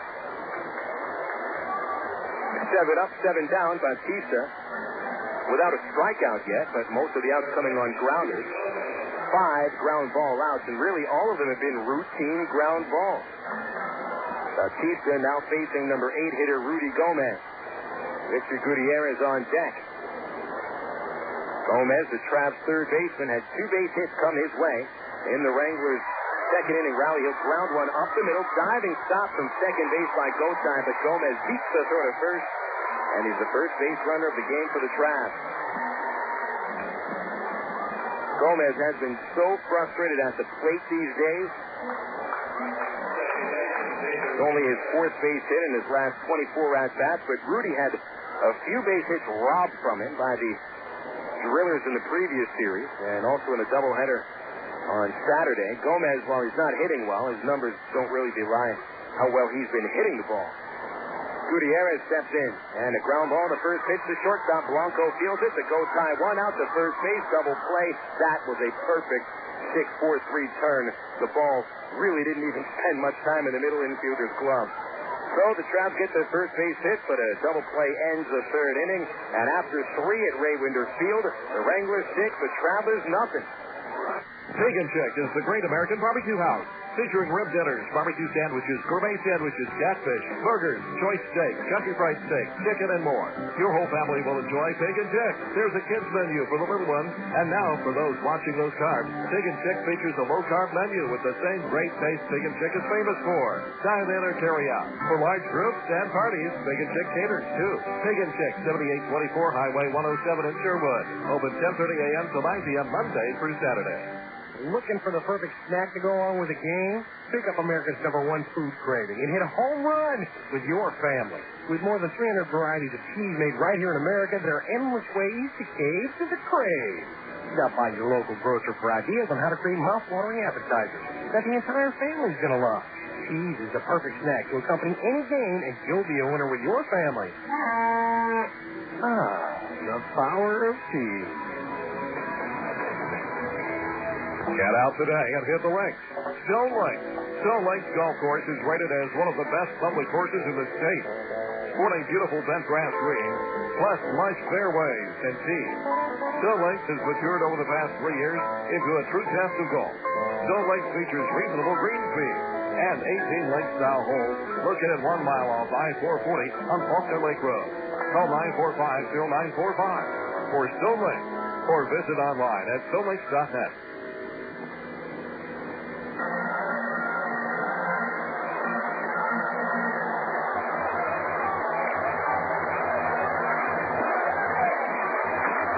Back to action in the top of the 4th inning. The Wranglers 6, the Travelers nothing. Ruben Gotay leads off the 4th for Wichita with Brandon Berger and Mike Tonis to follow. 6 runs, 8 hits, no errors for the Wranglers, and the Travs, no runs, 1 hit, and no errors.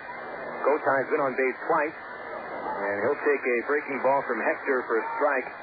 Gotay singled in the first, and then, you call it knocked in the first run, but he was hit by a pitch with the bases loaded in the second inning, which opened up the door for a 6-run inning, and he grounds a base hit between first and second. And that's base hit number 9 for Wichita. They've had the leadoff man reach every inning. Gotay 2 for 2, and this brings Berger up to the plate. Berger with the big hit of the game so far. Grand slam to left field in the second inning. It was only his second hit in his previous 17 at-bats. And he certainly did not get fooled on the pitch that Callaspo threw. Berger takes a strike from Estacio for an 0-1 count. Tonis is on deck. Berger had been 0 for 8 in this series, including 7 hitless at-bats in the doubleheader on Saturday. And at this level, Berger, and even in 2001 when he hit 40 homers, you just get the feeling he can hit a home run any time he comes to the plate at Double-A. It's been a little different at higher levels. He'll take a pitch high, 1 ball, 1 strike from Estacio. Back in 2001, Berger was one of the only recent Texas League players to hit 40 home runs. Really, nobody stays in the league long enough anymore to hit 40 jacks. Pitch popped up out of play in the count 1-2. And when we think of this season, there is no question that Dallas McPherson certainly could have hit 40 home runs if he had stayed here for the whole season, but then that would not have been very fair to the rest of the league. McPherson proved that he was ready for the next level.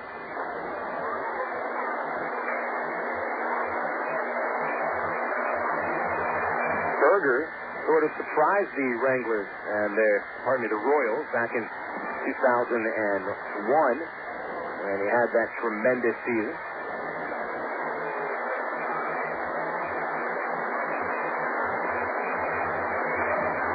He'd had some good seasons before, but nothing quite like he had in 2001. 1-2 count, Estacio set.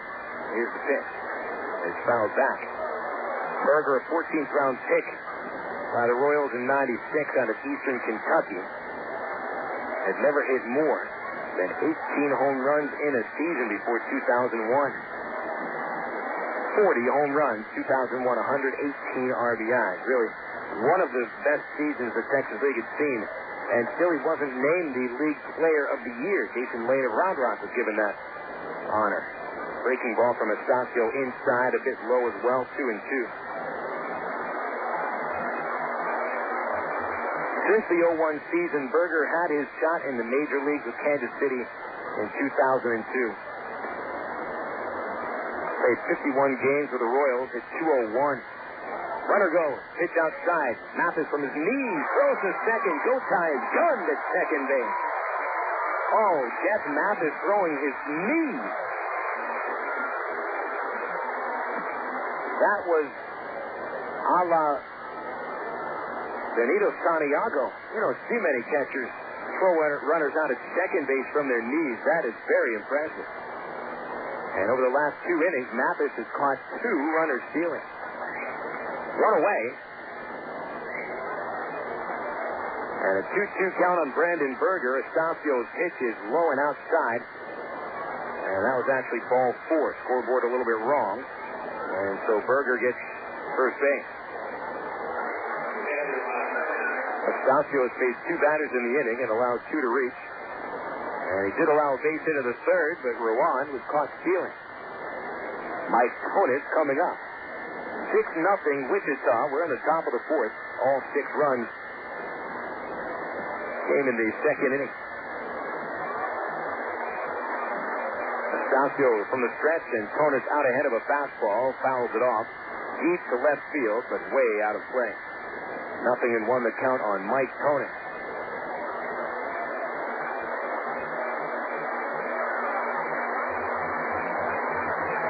Well, you got the home run derby today in Houston.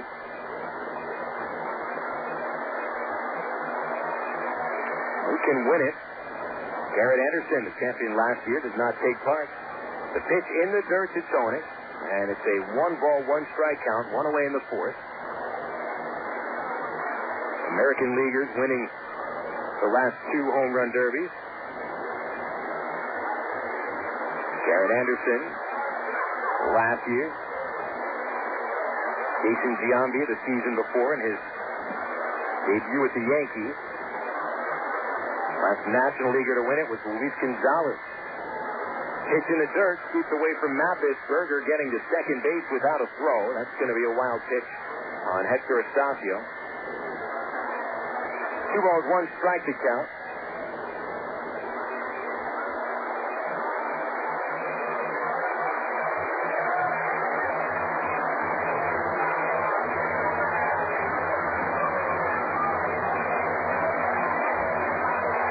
Wayne Griffey Jr., the only back-to-back winner in 98 and 99. Of course, unfortunately, with his torn hamstring, suffered 2 days ago. He's missing both the All-Star game and the Derby. 2-1 pitch. Tonis, a soft fly to center field. Gorneault is there to make the catch. 2 outs in the 4th inning to bring up Chad Santos. And we'll try to bring some updates about the All-Star Home Run Derby. If we can find them somewhere on the internet. I'm not finding out on MLB.com. Might be on ESPN. But we'll try to bring some highlights from the Home Run Derby.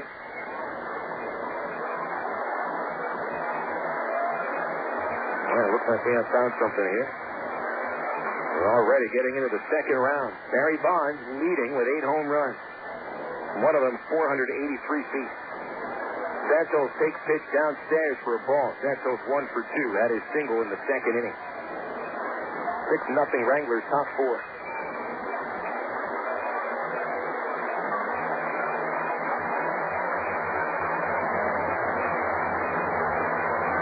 1 ball count. The pitch. And the dirt from Estacio. 2 balls, no strikes. Barry Bonds is in the victor in 1 home run derby back in 1996. Now here the All-Star game was held at Veterans Stadium in Philadelphia. No one really ever thought of that park as a hitter's park or a pitcher's park one way or the other. 2-ball pitch and Santos takes ball 3. That was again in the dirt.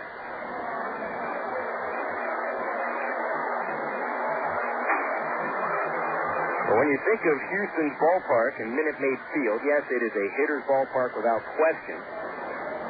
But it seems to be more tilted towards right-handed batters, with the short porch in left field at 315 feet and the gap in left at 362. Left-handed hitters, it's still a hitter's ballpark, but not quite as much tilted towards the lefties that it is for right-handers. 373 to the gap in right field, 326 down the right field line. 3-ball pitch. Santos takes ball 4, and that got behind Mathis. To third base goes Berger, the 2nd wild pitch from Estacio. Hector does have a wild streak in him, and we saw that before. In his last appearance at Raywinter Field before the doubleheader on Saturday, he had pitched in the 2nd game of a doubleheader against the Round Rock Express on June 30th. Actually, that was on the 29th, in which Estacio hit a batter and also hit an umpire, breaking Jason Stein's wrist. And there were a couple pitches like we just saw from Hector, pitches that don't even come close to being caught by the catcher. Seem to be closer to the fans than they are to the plate. Runners at the corners in the 4th inning and 2 outs. Justin Gumball stepping in after a quick visit by pitching coach Kernan Ronan. Gumball had 2 singles, a run scored, and an RBI home in the 2nd inning. Estacio's pitch is low for a ball. This is the 6th appearance for Estacio. He has pitched very well in his last 2 games, holding opponents to only 4 hits in 6 shutout innings. But he's allowed 2 hits with 2 walks in an inning and 2/3 today. Jamal sends a shot to left center field, chasing Gorneault, and the left fielder Gibson, and they can't get there. It falls in front of Gorneault. 1 run will score. Santos tries to score. Here's a throw to the plate. And it wasn't in time. It bounced in front of Mathis, and it looks like it hit Santos as he slides in for the second run of the inning. And 2 more runs come in on Justin Gamal's third base hit of the game. Call it a double and a 2-run double at that. 8-0 Wichita.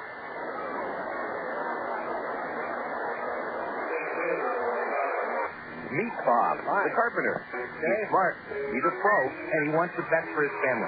What does he do? Join the union. Bob knows that a union carpenter maximizes his earning power, gets family insurance, and a pension plan he can count on. Plus, a union carpenter has access to union training, learning new skills, and advancing his career. Carpenters, pile drivers, floor layers, and millwrights. Join now and start enjoying the benefits. Call the Arkansas Regional Council of Carpenters at 501-568-2500 for more information. Frank, what are you doing here? What?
Bottom 4, 8-0. Wranglers lead the Travs with 10 hits. For the Wranglers, only 1 for the Travelers. Denny Bautista has allowed 1 base runner in 3 innings, but erased him on the front end of a double play. Final game of the series tomorrow night. Corey Lee will take the mound for the Travs with no wins and 2 losses and a 382 earned run average. Danny Tamayo pitches for Wichita, right-hander at 4-6 with a 5.79 ERA. And then the Frisco Rough Riders in town until Saturday. Travs head to the road on Round Rock after Saturday's game for 4 games at the Dell Diamond. Next Sunday through Wednesday, it'll be our final trip to the Dell Diamond, not just this season, but forever, as the Express take the AAA Pacific Coast League in 2005. Travs have Javi Rodriguez leading off in the 4th inning, and he swings and misses on a high fastball for a strike. Rodriguez grounded out on the first against Bautista. The first 9 batters, Bautista has had 5 groundouts and actually 6 outs on the ground, counting the double play, and Javi fights off the pitch. He pops it to the center fielder, Norris Harper, and he makes the catch. 1 away. Callaspo up next. Friday night, Kids Glove Night. 1,000 kids receiving a free Travs baseball glove with a paid general admission. There's $3 to get the kids in.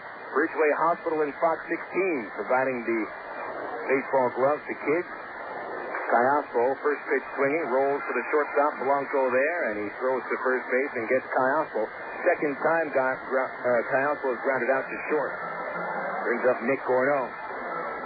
Saturday night, the first 1,000 paid adults receive a free Travs replica cap courtesy of the Arkansas Beef Council. And then kids run the bases after the ball game as well. And another interesting giveaway on Saturday night as we give away Arkansas State highway maps for the first 1,000 adults. And they are updated highway maps, so if you've been using the same map for the last, 20 years, and there are some new highways in the state, you might want to check that one out. Pitch high to Gorneault, ball 1. I have an uncle in Massachusetts who's been using the same atlas, a road atlas, for the last 25 years in a city like Boston, which makes no sense. Pitch inside to Gorneault, 2-0.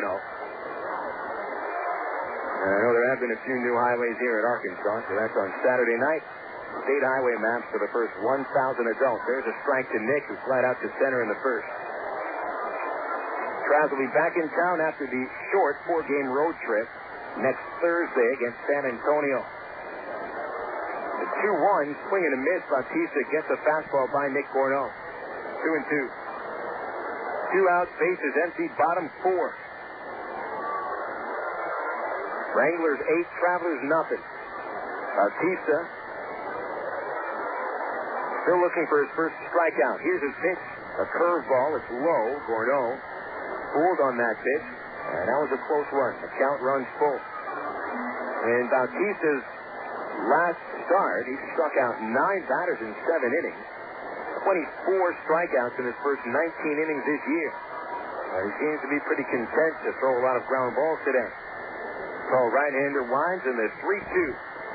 Strike 3 called on the curve, and that was a big curveball. Very sharp as well. 3 up, 3 down in the Travs half of the 4th. Heading to the 8th, into the 5th inning with the score, Wichita 8, Arkansas nothing. On the ticket, Total Sports 1380. The 95% of the population with the wrong size shoes. Did you know that your foot grows your whole lifetime? When was the last time you had your feet measured? Wearing the wrong size shoes is the #1 cause of foot problems. Come into Top Shoes and let us measure your feet and fit you properly. If your feet hurt or you don't want your feet to hurt, come into Top. And while you're at it, join our Tip Top Shoppers Club and receive free shoes. Dr. Pepper, the taste of originality, Dr. Pepper. Salute individuality, Dr. Pepper. Do what you do, your moment has come. You're not like anyone, nothing better, Dr. Pepper. AgPro knows you're patient. You've had your eye on a certain green and yellow tractor for some time now. But here's a thought. Visit your local John Deere dealer, Yellow Seed, and feel that rugged quality. Then run the numbers. You may find you've underrated the value of a John Deere and overrated the value of patience. After all, nothing runs like a Deere. Test drive the John Deere of your choice today at AgPro Central Arkansas, 10504 Maumelle Boulevard, North Little Rock. 8-0 Wranglers, top 5 at Ray Winder Field. It's been, about as one-sided as a ball game can get in the first 4 innings. Maybe, just maybe, the Travs can turn things around and turn it to the other side. But it'll take a lot, especially the way Denny Bautista has controlled the Travs back for the first 4 innings and the way Wichita's been hitting. Ruan stepping into the batter's box. Wilkin Ruan is 2 for 2. And out of all the Wranglers that have been to the plate today, only 2 of them have yet to reach base.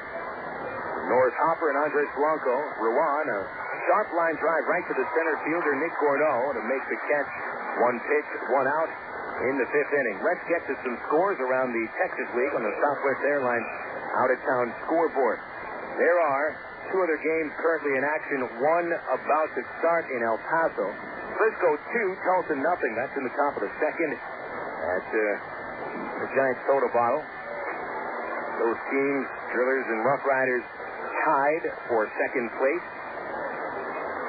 4 games in back of Wichita. Aaron Guiel at the plate takes the ball outside. Midland and San Antonio are tied at 2 in the 4th inning. Very disappointing game for the Missions yesterday. 1 ball pitch. A grounder to the first baseman. Elward fields it and runs to the bag for an unassisted putout, and Guiel is 0 for 2. So he was hit by a pitch and walked in his first 2 plate appearances. Last night, San Antonio had a 5-0 lead at Midland, and they even retired the first 2 batters of the 7th inning before the Rockhounds streaked for 5 runs. All with 2 outs. That's an impressive rally. San Antonio had one of their top prospects, Cha Beck, Korean native, come in to toss 5 scoreless innings, but their bullpen blew it. Blanco grounds to shortstop, and Callaspo takes care of that. Hector Estacio retires the side in order on only 4 pitches, and so we played halfway through today's game. The Wranglers 8, the Travs nothing on the ticket. Total Sports 1380. Across this league weekend, come out feasting, listen, tackle, paints and spackle, clubs, jacuzzis, tapes and movies, everything from A to Z. Now in lumber, tons of plumbers, elevators, coffee makers, radiators, party favors, take a look and you'll see. Other books. When it comes to making their buying decisions, people today let their fingers do the walking through Yellow Book yellow pages. It's no wonder. Yellow Book's packed with money-saving coupons, restaurant menus, and vital community info. And with more ads than ever before, it has everything you need right at your fingertips. It's easy to spot. Just reach for the yellow directory with the map on the cover and join the smart shoppers who choose Yellow Book, not the other book. Put your business in Yellow Book. Call 1-800-YB-YELLOW. Not the other book.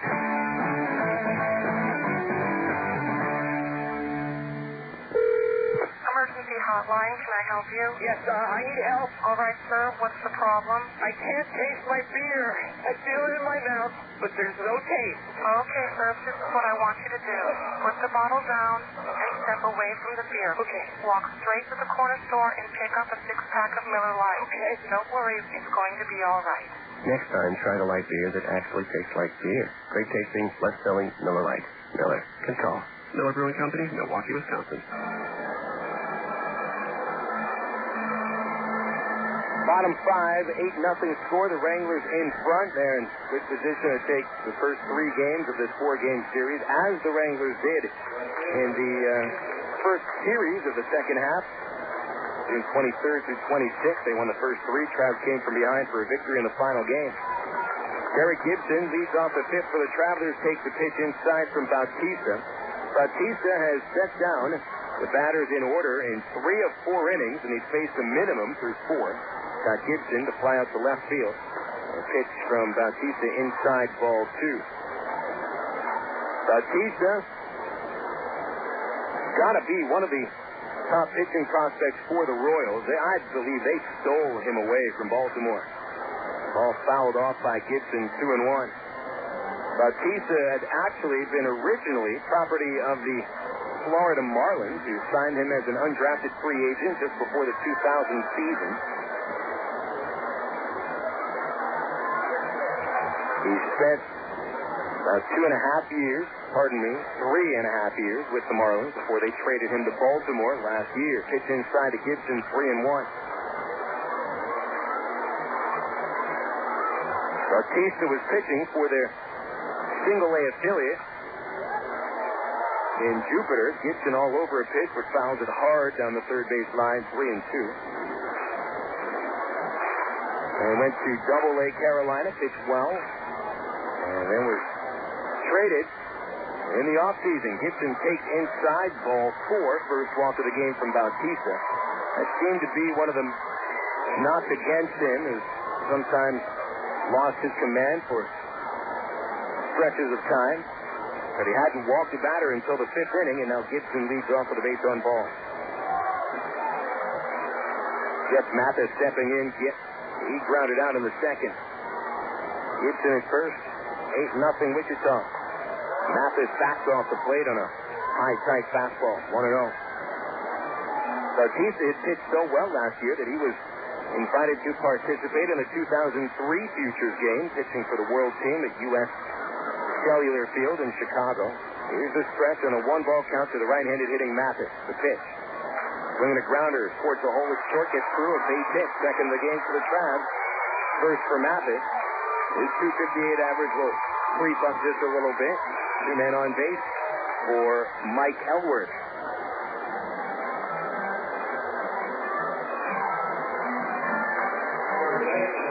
And the Marlins traded Bautista over to the Orioles. That was a deal that got the Marlins Jeff Conine as he helped them to last year's World Championship. The Orioles gave up on Bautista pretty quickly. He only appeared in 16 games in their system. Elward, a grounder to shortstop. Blanco fields it. He'll shuffle to Gotay. 1 out to first base. Another double play. Second of the game turned by Blanco and Gotay. Man, they look major league over there at short and second on their double play. They really do work very well together. Gibson to third base as there's 2 outs, and Christian Guerrero comes up next.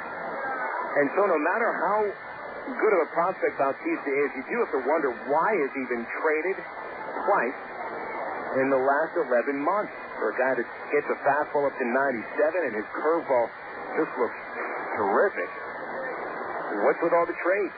Guerrero, first pitch, chopper to the hole, at shortstop, kicks off the glove of the third baseman Jamal and gets by Blanco to short left field. That brings Gibson home from third base, and the Travs have their first run.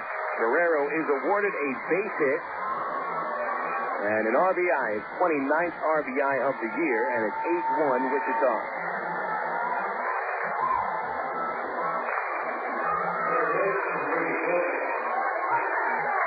This will bring Rudy Gomez to the plate. And it isn't as if Bautista had been traded for a great player. Nothing against Jason Grimsley, but he's a middle reliever. Although I guess you know what you're getting from Grimsley. The Orioles might not have been quite sure what they're getting out of Bautista. There's a strike to Gomez, who had reached on an infield single in the third inning.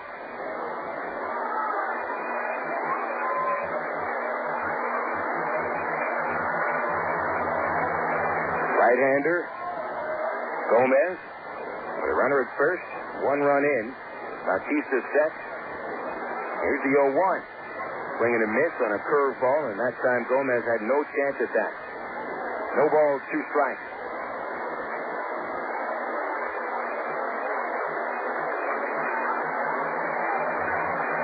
Check out what Grimsley is doing now. This year with the Royals, he had a .338 earned run average in 32 games, but with Baltimore, his ERA is 15.19. Maybe that trade isn't going to work out for Baltimore. Foul ball by Gomez into the third base bleachers. 0-2 the count.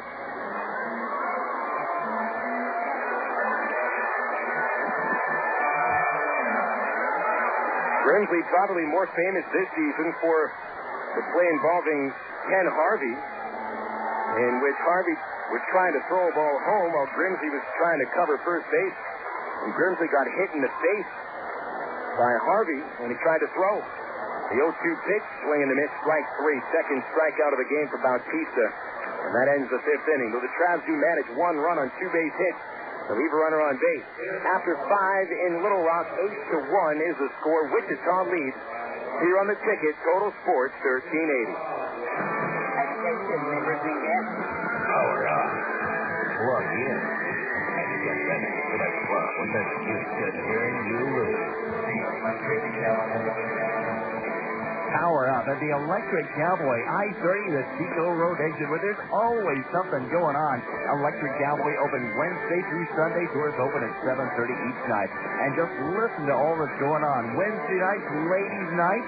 Ladies in the door by 10 p.m. get $5 cash. Plus, free dance lessons at 8 p.m. And enjoy $1.50 long necks till midnight. Then, Thursday nights, it's $1 long necks and $2 pitchers. Plus, live music every Thursday night. Yeah, there's always something going on at the Electric Cowboy, I-30 at the Chico Road exit. Power on at the Electric Cowboy, I-30 at the Chico Road exit. Doors open 7:30 Wednesday through Sunday at the Electric Cowboy. An accident involving a large truck can cause a lot of damage. If you're injured, you need a law firm that knows what they're doing. And while facts differ and results vary, we've got a verdict as large as $12.5 million in a single tractor-trailer case. Put this experience on your side. Call us at Gary Eubanks & Associates. We'll win your case, or you don't owe us a dime.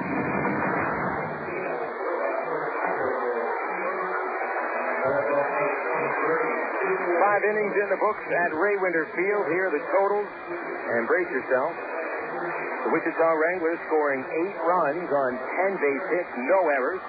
The Arkansas Travelers 1 run, 3 base hits, and no errors. This is Phil Elson with you on the ticket. Total Sports 1380, your home for Travs baseball and Sporting News Radio. Join us tomorrow, 6:50 for the ITT Tech pregame show as the Travs and Wranglers wrap up their season series. Wichita has clinched the season series of the Travs because of Saturday's doubleheader. They've won 13. Travs have won 11 games. And so if in the case of a tie in the second half, the Wranglers would win out.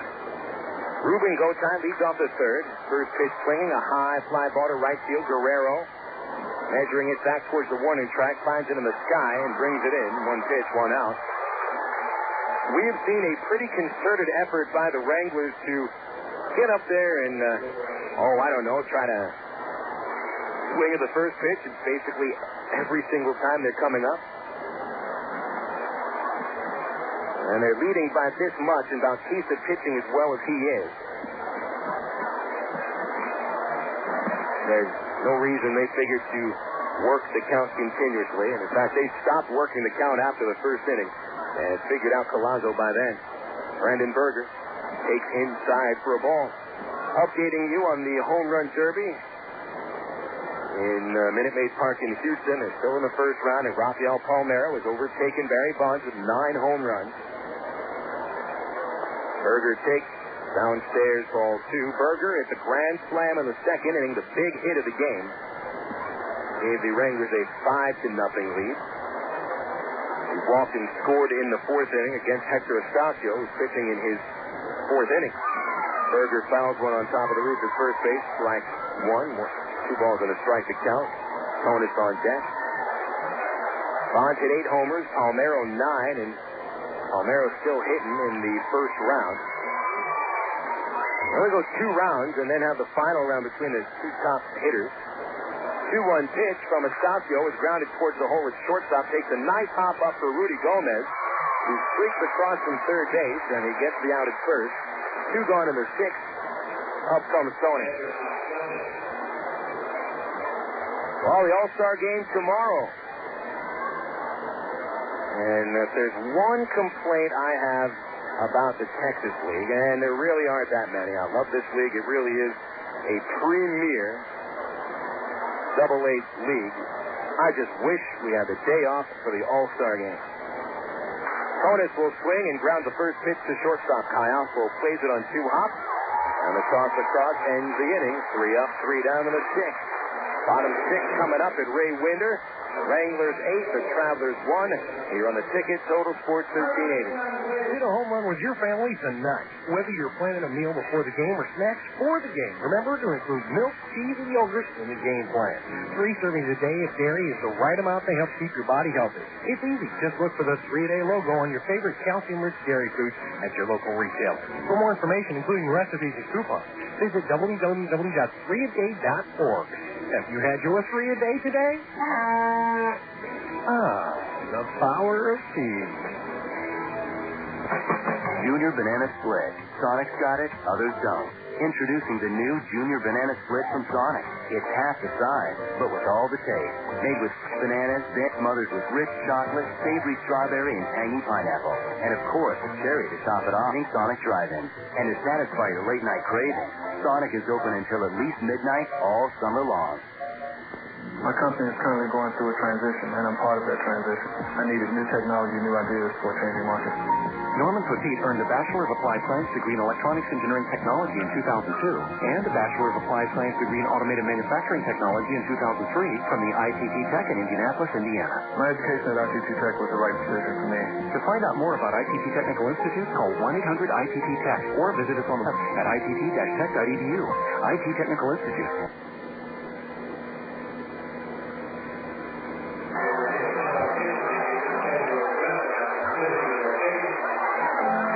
Denny Bautista on the mound for the Wranglers. Over his first 5 innings, he's held the Travs to 3 base hits and 1 run. He's walked only 1 batter, struck out 2, and Bautista and the Wranglers hold an 8-1 lead against the Travs.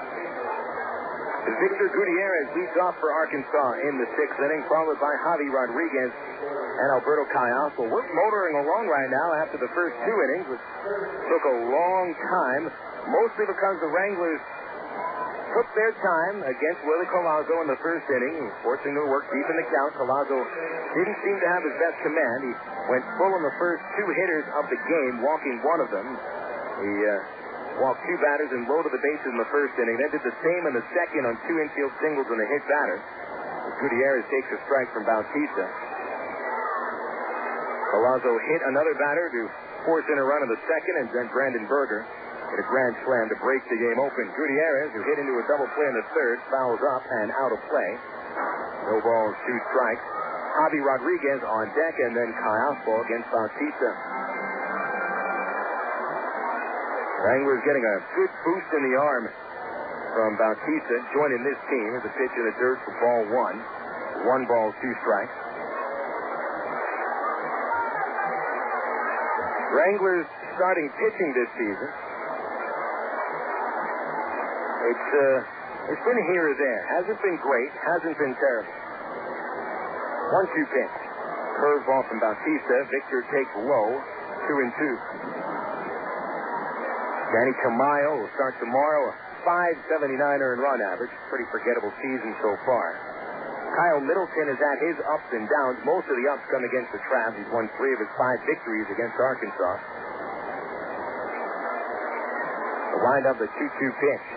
Curveball fouled into the dugout at first base. Bounces off of the fence and back towards Bautista. And Kernan Ronan, who was sitting there, had that ball launched right towards his noggin. And luckily, he's protected by the chain link. Still 2-2 on the right-handed second baseman. Gutierrez bats 9th. Bautista kicks, he deals, and strikes him out on a fastball. Blew one right by him. Third strikeout for Bautista. 1 away in the 6th. Javi Rodriguez up next.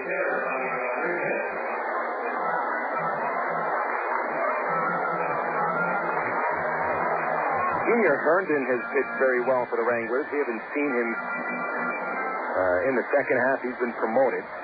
7-3 record, 3.38 ERA. Rodriguez is 0 for 2, fouls back the first pitch for a strike.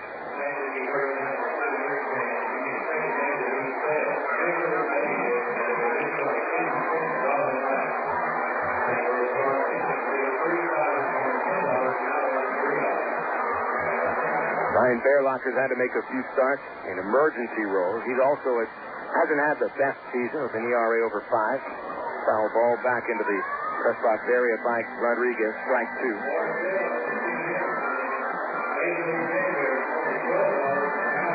Wranglers were also given a boost by Doug Linton, the 39-year-old right-hander who came down for 1 day, and as a matter of fact, half a day on Saturday to pitch the nightcap, and gave 5 1/3 strong innings. Swing and a miss. Rodriguez strikes out. That's 3 strikeouts in a row for Bautista. Both batters in the 6th going down on the K. This brings up Alberto Callaspo. Wichita leading 8-1 in the last of the 6th. Callaspo steps up. He's grounded out to shortstop twice. Bautista goes to work. His fastball misses high and tight.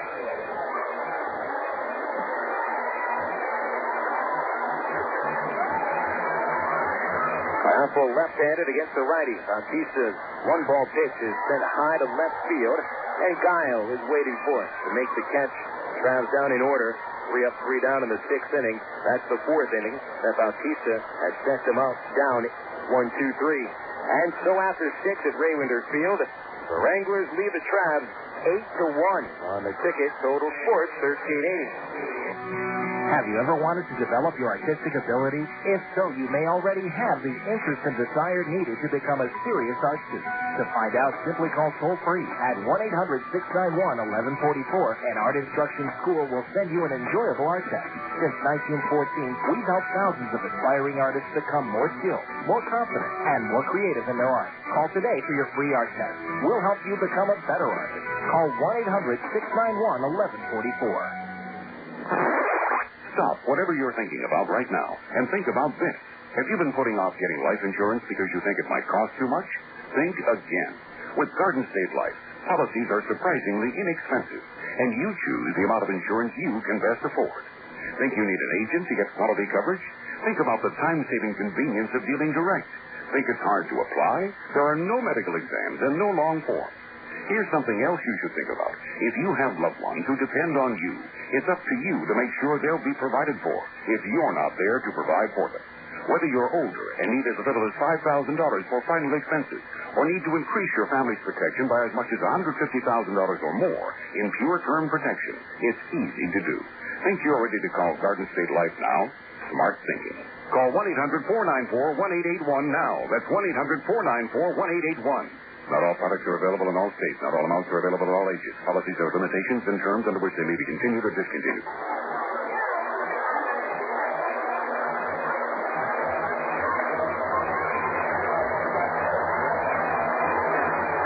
Welcome back. We are in the top of the 7th inning and an 8-1 score with the Wichita Wranglers leading the Travs.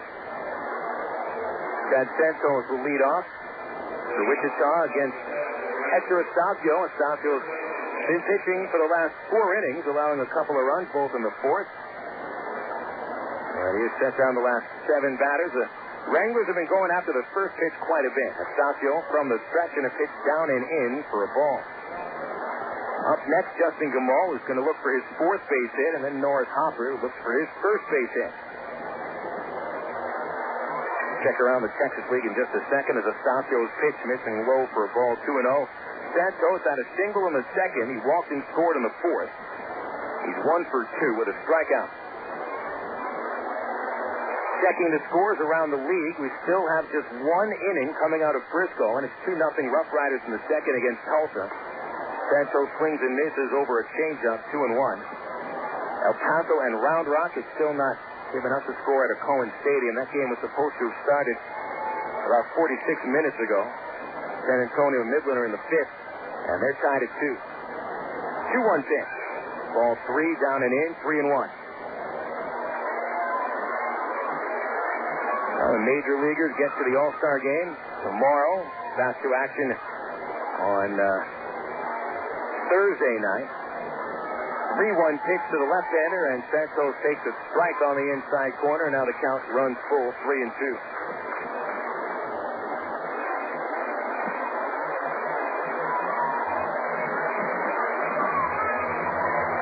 Here's a stretch, and Estacio deals. Santos swings a little bouncer on the right side of the infield. Estacio fields it, and he's going to tag Santos out. Unassisted for the pitcher, 1 away. So what is the most surprising team, at least of the first-place teams in the majors? And I would think the Texas Rangers has got to be the most surprising team, at least of all the teams leading division. Texas 2 games ahead of Oakland, 2.5 in front of Anaheim. I still think that there is time for Texas, and not to crumble. I think they have a pretty good nucleus, but I do not think they're going to finish in front of Oakland or Anaheim. Guiel taking outside. Justin Guiel looking for his 4th base hit. He is 3 for 3 with 3 runs batted in. Had a double in the 4th, 2 singles in the 2nd inning. 1-0 down and outside. 2 balls, no strikes. Rangers, they probably will be one of the teams to beat next year. And boy, it really is amazing what happens when Alex Rodriguez left that ball club, almost like a switch. Went off. Runner pitch well. 2-0. Swinging a rope shot to the terrace in left field. That's a foul ball. Out there in the picnic terrace had his back turned towards the ball. It almost hit him. The count is 2-1.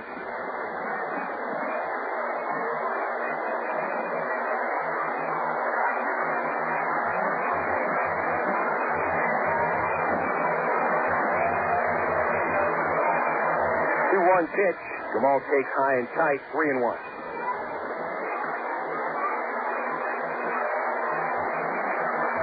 Look over the pitchers for the Texas Rangers. Can Kenny Rogers hold up the rest of the year, pitching as well as he has? Can R.A. Dickey return to action after his rehab appearance with Frisco a couple of days ago? 3-1 pitch to Guiel. Ball 4 in the dirt, and he's walked. Reaching base for the 4th time today.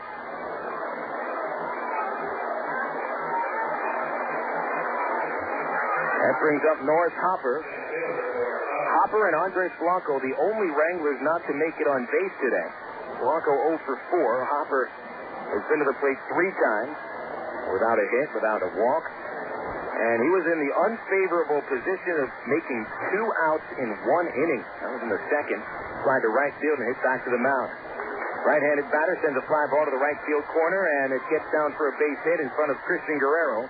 Trying for third base is Gamal. The throw won't get there in time. And so that's the first hit for Harper, and now Blanco, the only one not to reach.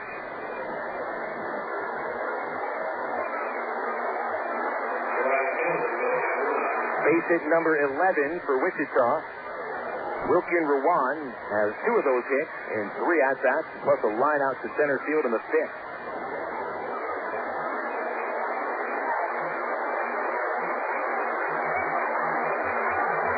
Certainly one reason the Rangers are where they are is the outstanding work out of the pen by Francisco Cordero. 29 saves. Ruan right-handed. Travis will try to turn 2. Would be tough on him. From the stretch, Estacio throws a slider on the outside. Black, strike 1. Out in the bullpen, the Travs get a pitcher starting to warm up. And that looks like right-hander Scott Schneider, who was the losing pitcher in Game 2 on Saturday night. 8-1 score, Wranglers lead. Runners at the corner. And a pitch grounded to shortstop. Here's the catch for 2. Callaspo to Gutierrez. On to first base. Not in time. Ruan beats that double play grounder. And Gamal scores from third base. The Wranglers back to an 8-run lead. Hopper out at second, 6-4. Ruan on the fielder's choice knocks in his 3rd run. That'll bring up Aaron Guiel.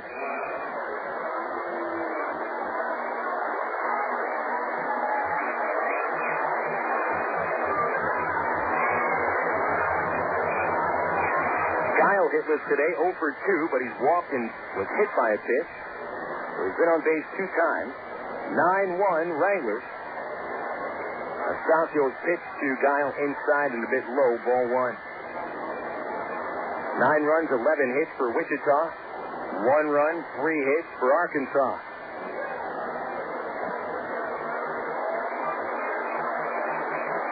Astacio ready. Here's the 1-ball pitch. Guiel takes low, ball 2. Have to feel for Aaron Guiel after his pretty impressive season last year in Kansas City. He got some consideration for Rookie of the Year. He was a rookie at 30 years old. 2-ball pitch. Swinging a grounder. Foul past first base. Very close. Uchikawa calls that foul on a play that could have gone either way. That's a strike on Guiel. Now the count 2-1.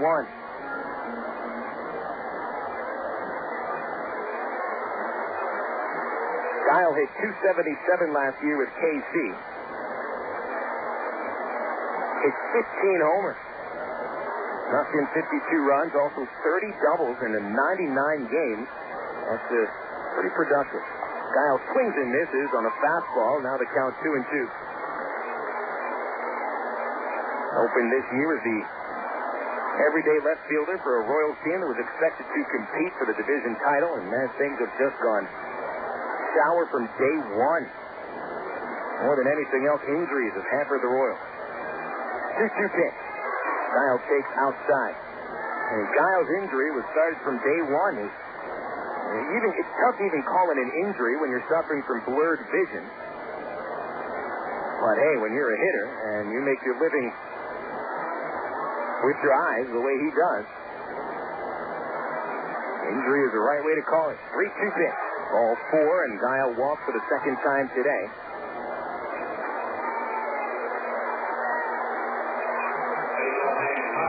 Walk number 4 issued by Hector Astacio in his now 4 2/3 inning stint. Andres Blanco will come up, but not before Cornan Ronan makes another visit to the mound.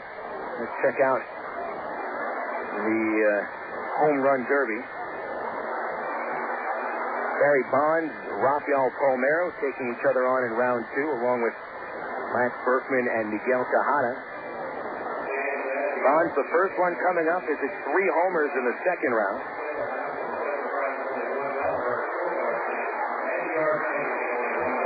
And one of them going 452 feet, another one 462 feet. Apparently it went over the scoreboard in right field at Minute Maid Park. Now, it is questioned if the Major League offices decide to use a ball that's a little more tightly wound and smaller for the home run derby in order to get the ball to fly a little bit further. Makes some sense. Blanco looking for his first base hit, takes outside for a ball. 9-1 score, Wranglers in front. They've been in front since the second inning when they rallied for 6. Estacio with 2 outs, and then it's first and second. His 1-ball pitch. Blanco swings and a little dunker to center field, base hit. Wranglers will send Ruan around third base, and he scores. Now it's a 10-1 lead for Wichita.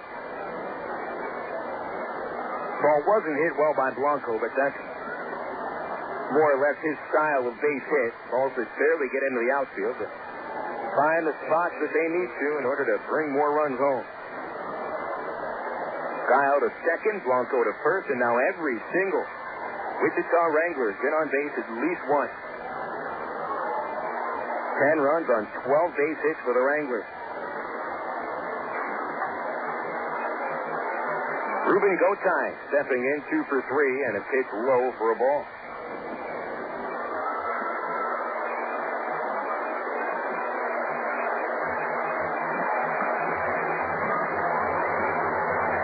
This will probably be Hector's final inning. He's pitched diligently in a mop-up role. And Snyder should be ready to go in the pen. 1-0 pitch to Gotay outside. Gotay knocked in the first run of the game when he came up with the bases loaded in the second. He was hit by Callaspo on a curveball, hit him on his right knee. And Gotay then came around to score on the granny by Berger. 2 balls, no strikes. The kick and the pitch from Estacio. A strike at the letter. 2-1.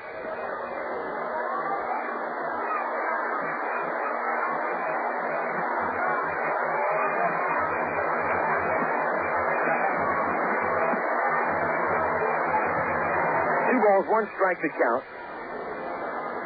Estacio looking to get out of this 7th inning. His pitch is outside.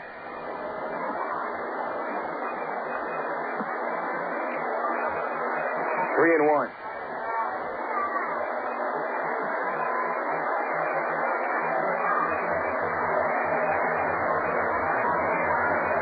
Three balls, 1 strike on Gotay. Estacio steps away from the pitcher's mound, looking Guiel back to second.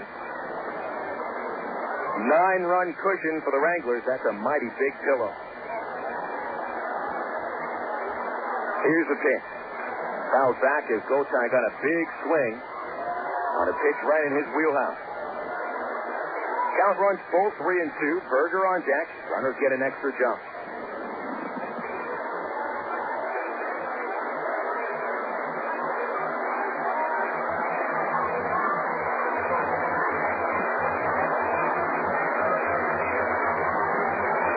Gotay walks away from the batter's circle for a second. Slowly makes his way back to the box.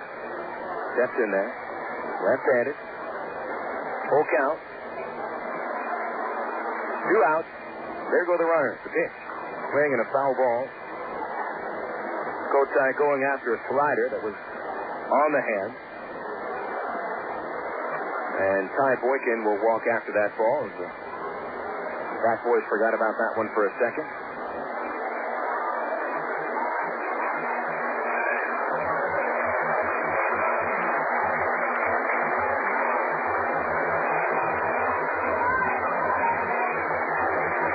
Wichita almost putting runners on base at will here. 3-2 pitch. Ball 4. Third walk of the inning from Estacio. And that's it for Hector. Ty Boykin comes out of the dugout, and he's going to go to the pen. 60-second pitching change brought to you by Fox Sports Southwest. And, of course, for the best in Major League Baseball action, including highlights of tonight's Home Run Derby, check out Fox Sports Southwest and tonight's Southwest Regional Sports Report at 10 o'clock. That's on Fox Sports Net on Comcast. 10-1, Wichita leads. Time for a pitching change on the ticket. Total Sports 1380. Remember the good old days before Fox Sports Net when you'd watch a sports report for like an hour before they even mentioned your hometown teams? And then if you blinked, you missed it? Sure, you remember. The good old days really sucked. Nightly at 10, it's the Southwest Sports Report on Fox Sports Net. 34 minutes every night dedicated to the scores, highlights, and interviews from your hometown team. Your team, your town, your show. The Southwest Sports Report at 10. And me on Fox Sports Net. There's the windup pitch on the way, and you can catch the Travs online at www.travs.com. The Arkansas Travelers have one of minor league baseball's most user-friendly websites with easy access to Travs game stories, up-to-date stats, and Texas League standings. You'll be informed about the Travs online at travs.com. Purchase tickets, Travs souvenirs, listen to the game. Hey, if you could buy hot dogs and popcorn on the website, it'd be like coming to the old ballpark. See us online, www.travs.com. You're listening to Arkansas Travelers Baseball on the ticket. Total Sports 1380, KDXE, North Little Rock. Back to action. As Scott Schneider has come in to relieve Hector Estacio. Hector goes 4 2/3 innings, but could not get past the 7th. And Schneider comes in for relief work, and he has the bases loaded. Brandon Berger stepping in. Berger already with 1 grand slam today. He'll take a strike on the first pitch.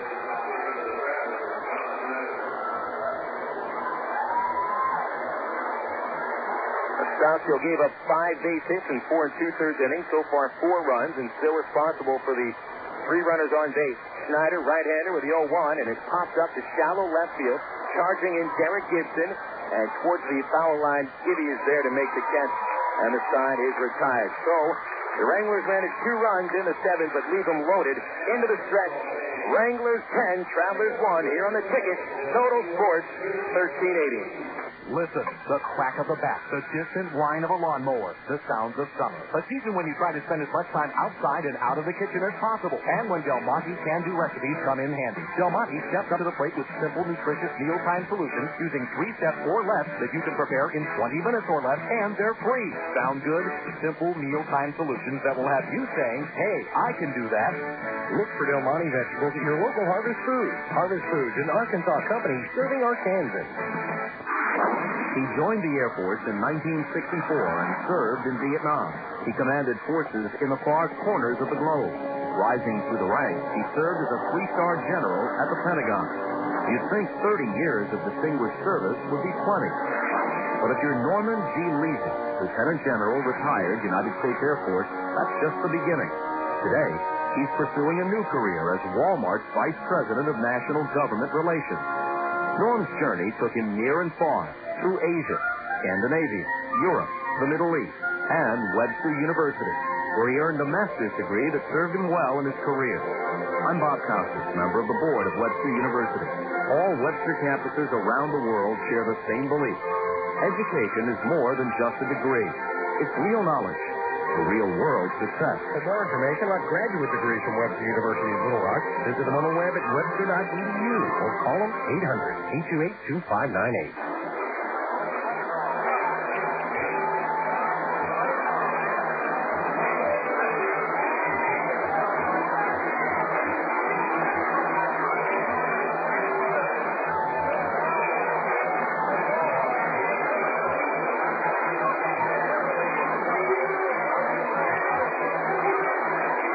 Back to the bottom of the 7th inning with a score. Wichita 10, Arkansas 1. Hasn't been much of a contest ever since the 2nd when the Wranglers scored 6 runs.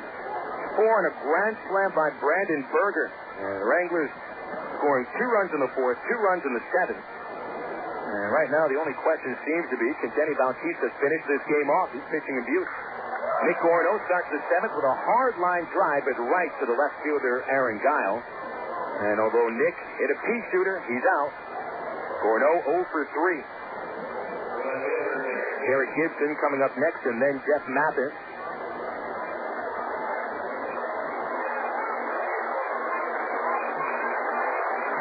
Now we've got better updates across the Texas League. Round Rock scored 3 runs in the second against El Paso. And it's the Express 3, the Diablos nothing at the top of the third. Here's Gibson, who scored the only Trav run. He walked in the fifth, scored on the base hit by Christian Guerrero. Bautista, over 6 1/3 innings, has allowed just 3 base hits. Gibson takes high and tight. Bautista's had 2 double plays turned behind him. He's walked 1 and struck out 4. 1-0 pitch to Gibson is down the middle for a strike. 1 ball, 1 strike to Gibson. Tulsa and Frisco engaged in a couple of rallies in the third inning. 1-1 to Gibby. And inside for ball 2. Tulsa with 3 runs in the third inning, but Frisco does them 1 better, scoring 4 times. Rough Riders 6, Drillers 3, top of the 4th. 2-1 pitch. Gibson backs off the plate on the inside splitter, 3-1. And in Midland, San Antonio and the Rockhounds are still knotted up at 2 apiece in the 5th. Bautista winds, kicks, and deals. Gibson takes a strike outside part of the plate, 3-2.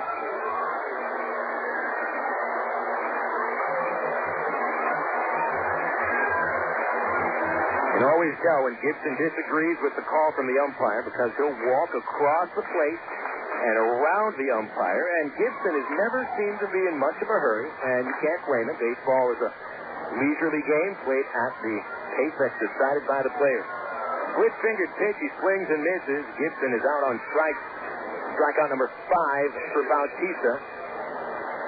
And as he has set down the last 6 batters, 4 of those batters out on strike. 2 outs in the 7th. Here's Jeff Mathis. Mathis is 1 for 2 with a 5th inning single and a 2nd inning ground out. Bautista deals. Mathis swings and lines it to right field for a base hit. 2 hits for Mathis. His bat is starting to come around, folks, and I think Jeff's slump, which has lasted for the better part of a month, is now officially over. And if the Travs are going to make any sort of run in the second half, Mathis is going to have to hit the ball. And not even just to help the team out, but to help himself out. It's been a rough season for Jeff offensively, hitting .258 coming into today, and we know for a fact that he's a much better hitter than his average state. Elward, the batter, and he'll take outside. Elward with 2 ground balls to shortstop today. The 5th inning ground ball turned into a double play.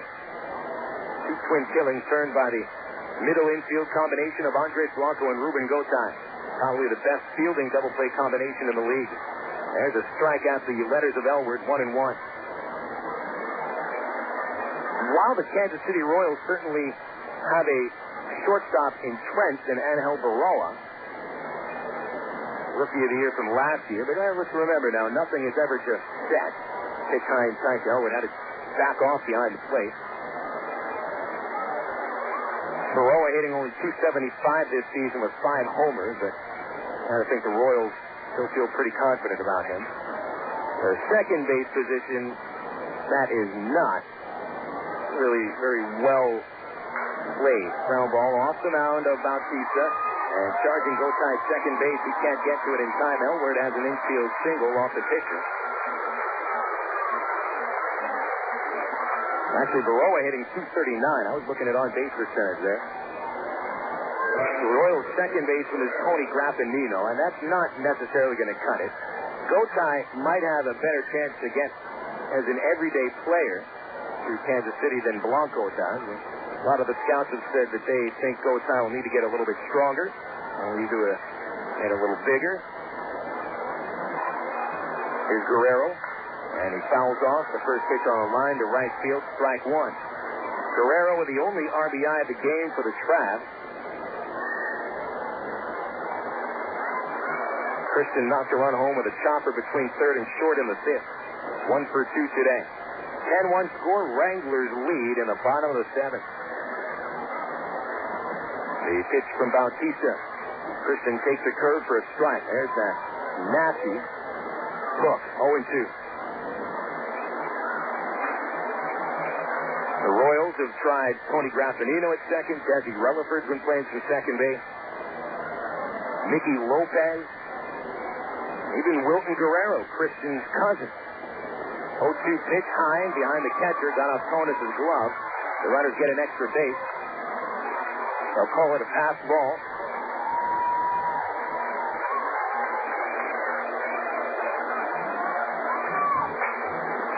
One ball, 2 strikes to count.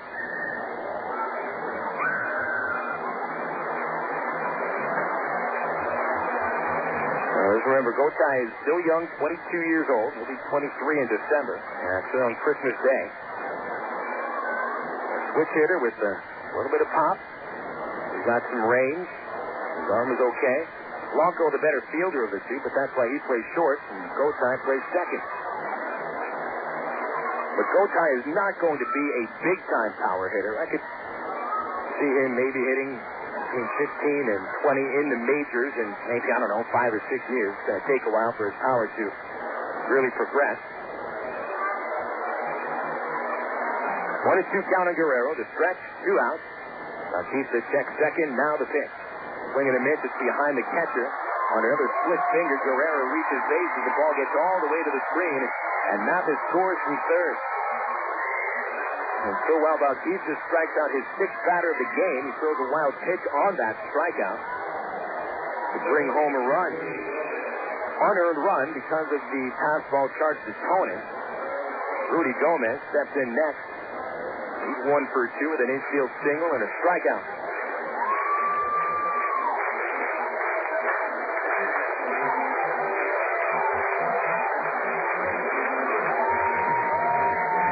Out to the mound goes Wranglers pitching coach Larry Carter. LC makes his first appearance of the day, and you always know that your pitcher's done a good job when the pitching coach doesn't have to come out until the 7th. Meanwhile, Kernan Ronan had to go out to the mound in the 1st inning. And so we'll update you on the home run derby, and it looks like Lance Berkman right now is taking control, hitting 10 home runs in the 2nd round of the home run derby.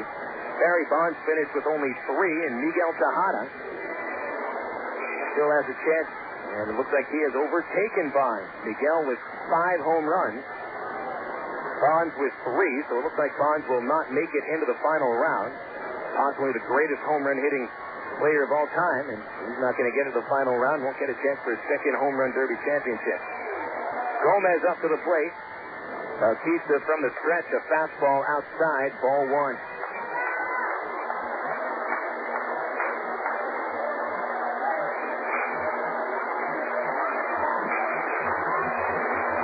Rafael Palmeiro still has a chance to come up and hit again. Here's the 1-0. And Gomez swings and misses.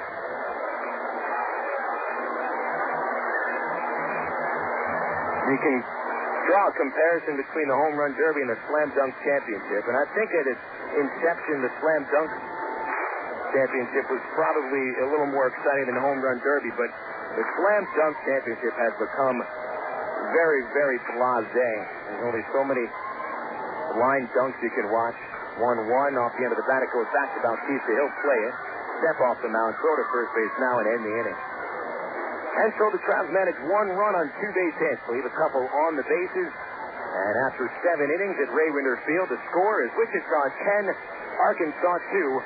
And this is the ticket, Total Sports 1380. Emergency hotline, can I help you? Yes, I need help. All right, sir. What's the problem? I can't taste my beer. I feel it in my mouth, but there's no taste. Okay, sir. This is what I want you to do. Put the bottle down and step away from the beer. Okay. Walk straight to the corner store and pick up a 6-pack of Miller Lite. Okay. Don't worry. It's going to be all right. Next time, try the light beer that actually tastes like beer. Great tasting, less filling Miller Lite. Miller. Good call. Miller Brewing Company, Milwaukee, Wisconsin. AgPro knows your patience. You've had your eye on a certain green and yellow tractor for some time now. But here's a thought. Visit your local John Deere dealer for an innocent test drive. Sit in that yellow seat and feel that rugged quality. Then run the numbers. You may find you've underrated the value of a John Deere and overrated the value of patience. After all, nothing runs like a Deere. Test drive the John Deere of your choice today at Ag Pro Central Arkansas, 10504 Maumelle Boulevard, North Little Rock. I am the port in the storm. I am the line in the sand. I am the rescuer in the dark. I am the enforcer of the sea. I am the defender of the homeland. In the United States Coast Guard and Coast Guard Reserve, you are the first line of defense against threats to our American way of life. To become one of us, call toll-free 1-877-NOW-USCG or visit gocoastguard.com. We are the shield of freedom. We are the United States Coast Guard.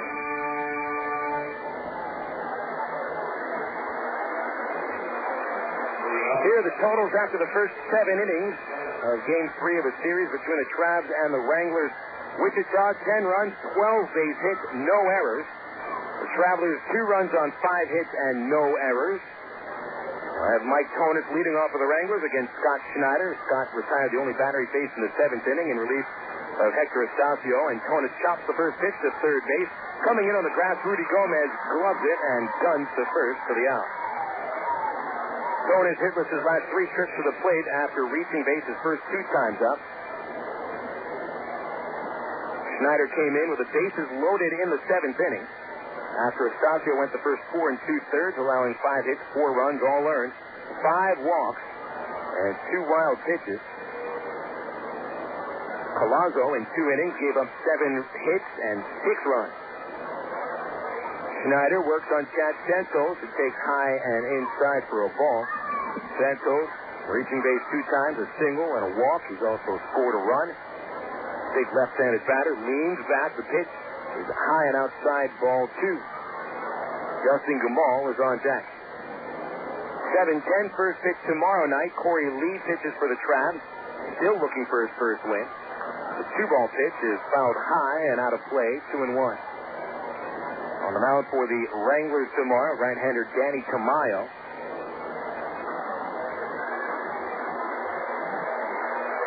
2-1 offering. Santos takes a strike outside Black, 2-2. Travs has seen Tamayo 4 times and has hit him pretty well. 3.77 batting average against Tamayo. And he has an 8.64 ERA in 4 starts versus Arkansas. Pitch outside, Santos runs it full. Tamayo 1-3 against Arkansas. 3-2 pitch. Called strike 3, a slider on the inside corner. And Scott Schneider registers the strikeout, his 40th of the season. He set down the first 2 of the 8th inning and now sets up Justin Gamal, who is yet to be set down today. Gamal is 3 for 3 with 2 singles, 1 double, 3 RBIs, a walk, and he's crossed the plate twice. From the windup, Schneider's pitch is high for a ball. So over the series, count of the doubleheader, Gamal is 6 for 10. The 1-0. Swinging a hard shot foul, almost got Frank White at the non-coach's box, or the coach's non-box. 1 ball, 1 strike to count. Gamal, a .289 hitter, trying to show a little bit more power than we saw last year. 1-1 pitch. Right down Broadway, called strike 2. Corey Lee, by the way, has appeared in 2 games against the Wranglers, pitching pretty well, allowing 2 earned runs in 10 innings, but still no decisions.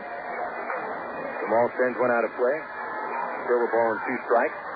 10-2 score. Wranglers lead in the top of the 8th inning. 12 base hits for Wichita, only 5 for the Travs. And so far, Denny Bautista pitching a very good game. A 1-2 pitch. Gamal takes way outside and in the dirt. And now the count is 2-2.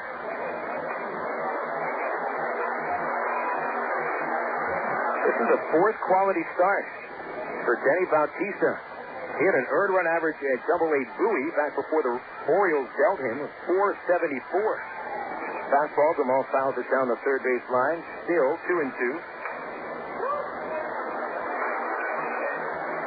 Bautista seems to be somewhat energized by his trade over to Kansas City. Who knows what went wrong in Baltimore? Still 2-2. Schneider leans in, has the sign, winds and delivers. And another foul ball. That one into the third base seats on a two-hopper that got into the third row.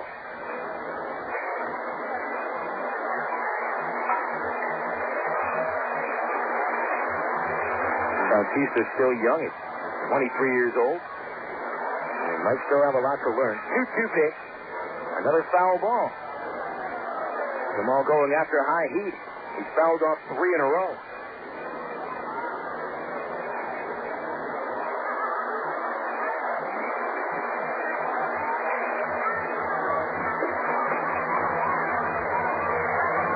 Lined up the pitch.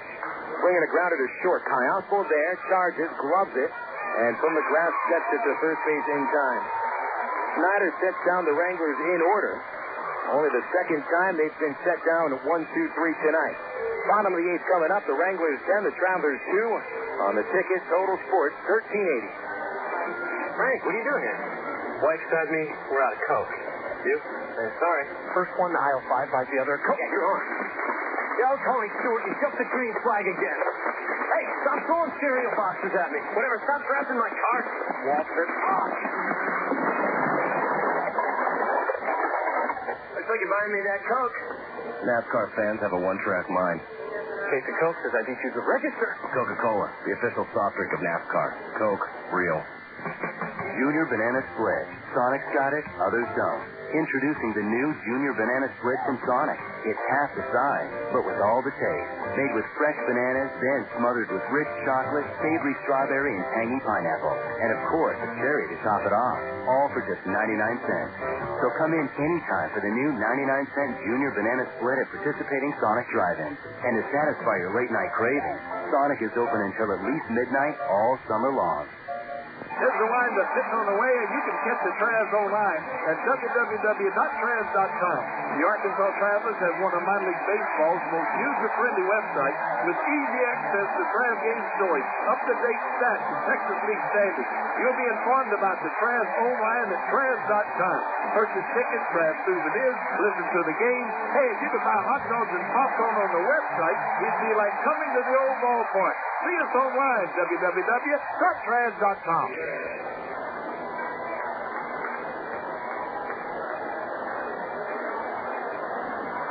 Eighth inning, Travs come up, trailing by 8 runs, 10-2 the score. Wranglers starting pitcher Denny Bautista throws a pitch to Victor Gutierrez, and he grounds it right to the second baseman. Gotay will take care of that, and Gutierrez 0 for 3. Back to the top of the Arkansas order, and Javi Rodriguez, who also is 0 for 3. Of the Travs' 5 base hits today, he's got 2 off the bat of Jeff Mathis, 1 each from Mike Elworth, Christian Guerrero, and Rudy Gomez. Rodriguez, now in a 2 for 18 slump, will take high and tight for ball 1. Miguel Tejada is on a tear. 13 homers in a second round. Swing and a miss by Rodriguez, 1-1.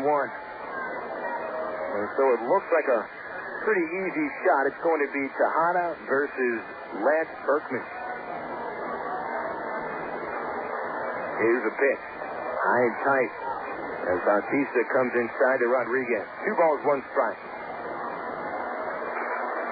Bautista allowing only 5 base hits in 7 1/3 innings. This is longest start with Wichita. Rodriguez fouls one down the third base area, 2-2.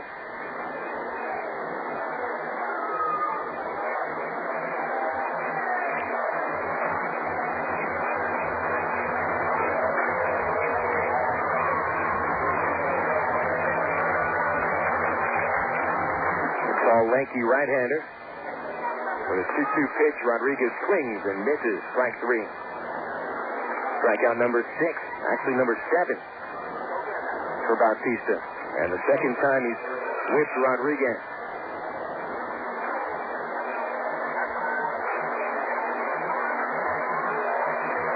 Now, this is Denny Bautista, not to be confused with Danny Bautista. And, playing in the major leagues with Arizona. Pitch down and outside to Callaspo, ball 1. Nor should he be confused with Miguel Bautista, the starting rotation for the Toronto Blue Jays. Hop up out of play over the third base side. Callaspo has a 1-1 count. Alberto is 0 for 3. 2 groundouts to short, 1 fly to left. Denny Bautista, this is actually his longest start of the year. He'd only gone 7 innings once in the Eastern League. 1-1, Alberto takes low. 2-1. 10-2 score, the Wranglers in front. Be interesting how Bautista would hold up over a close game. Perhaps a 1-0 or 2-1 ball game. 2-1 pitch, Callaspo takes outside. But certainly Bautista deserves credit. He's had a large cushion to work with ever since the second inning, and he's done what he needs to with it. He's been throwing a lot of strikes. No reason to waste time. And there's ball 4, only the second walk he's issued. Callaspo takes his 21st walk of the season. We have yet to see a Wrangler pitcher warm up in the bullpen. Here's Nick Gorneault. Gorneault 0 for 3. Although he did hit a rocket shot in the 7th inning to left fielder Aaron Guiel. He's also struck out and fly to center. Right-handed batter. From the stretch, Bautista's first pitch is high.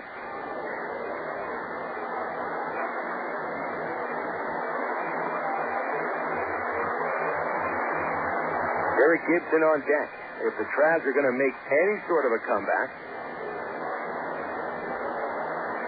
you have to bring in at least a few runs here. And might be a little too much to ask. Ball 2 inside from Bautista, and now he seems to be laboring a little bit more. And this hot, sticky summer, if you get a pitcher working this late in a ball game, it is sooner or later going to get to him. When the game started, we were up at 93 degrees. We're now down by 9 degrees to 84. Still pretty humid. 2-ball count on Gorneault. There's the pitch. Swing and a miss. Quick fingers. 2-1. Bautista seems to have 3 out pitches. The fastball, anybody that throws in the mid-90s with a fastball, that is an out pitch. Curveball, and that splitter. A little bit better than I think we've given credit for. Here's a chopper to shortstop. Another chance for 2. Blanco to Gotay. And he'll just hold on to the ball at second base. That'll end the inning. 6-4 at second. Travs go scoreless in the 8th inning. And leave a runner on base. As we go into the 9th, the Wranglers 10, the Travelers 2. On the ticket, Total Sports 1380. Faucets leaking, termites feasting, fish and tackle, paints and spackle, tubs, jacuzzis, tapes and movies, everything from A to Z. Tile and lumber, tons of plumbers, elevators, coffee makers, radiators, party favors. Take a look and you'll see. There's something not the other book. When it comes to making their buying decisions, people today let their fingers do the walking through Yellow Book Yellow Pages. It's no wonder. Yellow Book's packed with money-saving coupons, restaurant menus, and vital community info. And with more ads than ever before, it has everything you need right at your fingertips. It's easy to spot. Just reach for the yellow directory with the map on the cover and join the smart shoppers who choose Yellow Book, not the other book. Put your business in Yellow Book. Call 1-800-YB-YELLOW. Not the other book.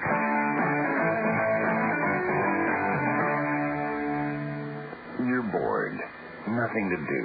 Nothing on the tube. The same old blah, blah, blah.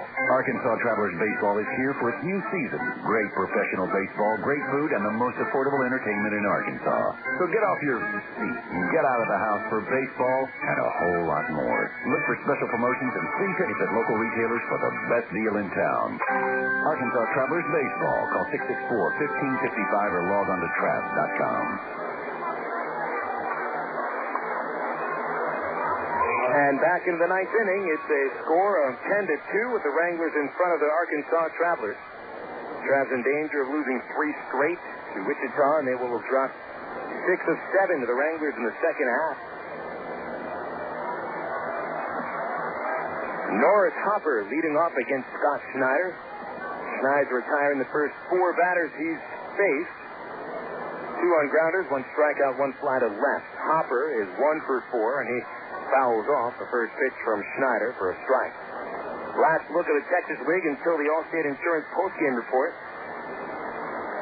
Southwest Airlines out-of-town scoreboard. We see Tulsa has managed 2 more runs, and they trail at Frisco 6-5 in the 5th inning. 0-1 pitch inside and dropped by Mathis. Got a little action in the Arkansas bullpen. Who is that warming up? It's Javi Rodriguez. Rodriguez, who's already pitched in 1 emergency game, might come in if Schneider struggles in the ninth. There's a strike right at the knees, 1-2. This is an important inning for Schneider. I mean, let's face it here, an 8-run lead for the Wranglers with 1 inning to go. Almost insurmountable. The 1-2, Hopper swings, broken bat, looper to shallow right field, and the second baseman Gutierrez was waiting for it. And Schneider has set down 5 men in a row. Schneider's been scored on in 16 of his last 23 relief appearances, with an ERA at 8.10. But you know and I know Scott Schneider is a better pitcher than those numbers say. Schneider got a haircut during the off day yesterday, goes into the windup and doesn't throw the pitch. His timeout is called by the batter Wilkin Ruan. Scott seemed to be a little bit down about his season after said he'd battled through a couple of tough innings in the second game of Saturday's doubleheader. He'll pitch Mitch Lowe to Ruan, ball 1. Scott seemed to say, well, it seems to be the story of my season. 1-0 pitch. Ruan fouls it off his foot, strike 1. There's been a few Trav relievers that have had rough seasons, but there's always a second half to bounce back in. Just point to the appearance by Mark O'Sullivan on Friday night in Tulsa. One of the more impressive relief appearances, not just for O'Sullivan, but any Trav reliever this year. 4 1/3, scoreless ball to pick up an important win. Ruan, a check swing foul ball into the dugout at first. Everybody's all right. That didn't nip anyone. The count is 1 ball and 2 strikes. Jonathan Rowenhurst has bounced back after a couple of rough weeks. 1-2, grounded to third base, and Gomez plays it. And on to first base, Elwood stretches for out number 2. Really, the bullpen has been pitching very well in the last week before today. An ERA of 0.75 in 8 games. This is a bullpen that I know I've been given a hard time this year, with good reason. In May and June, the bullpen's earned run average was about 6.5. But the last 8 games, they've really pitched well. Aaron Guiel takes a strike. He's hitless, but been on base 3 times, twice on walks, 1 time hit by a pitch.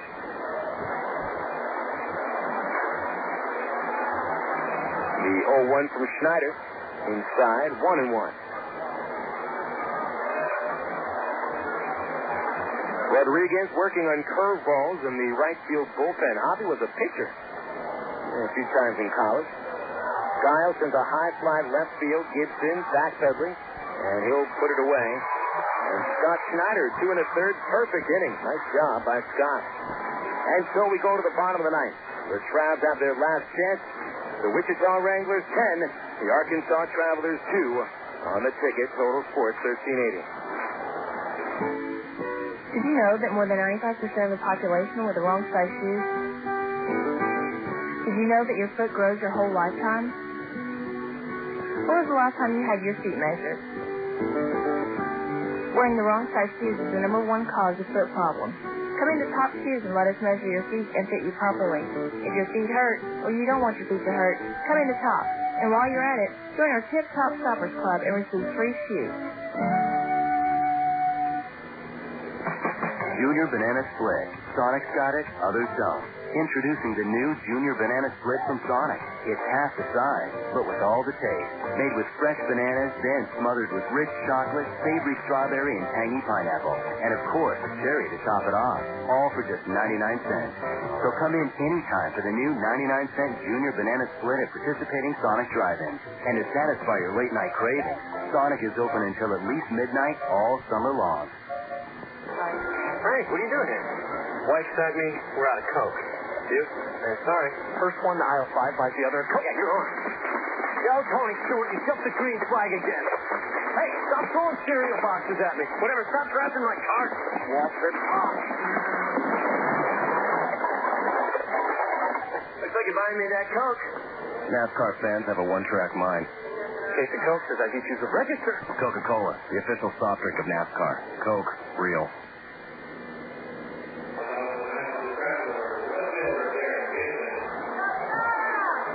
10-2, Wranglers leading in the bottom of the ninth.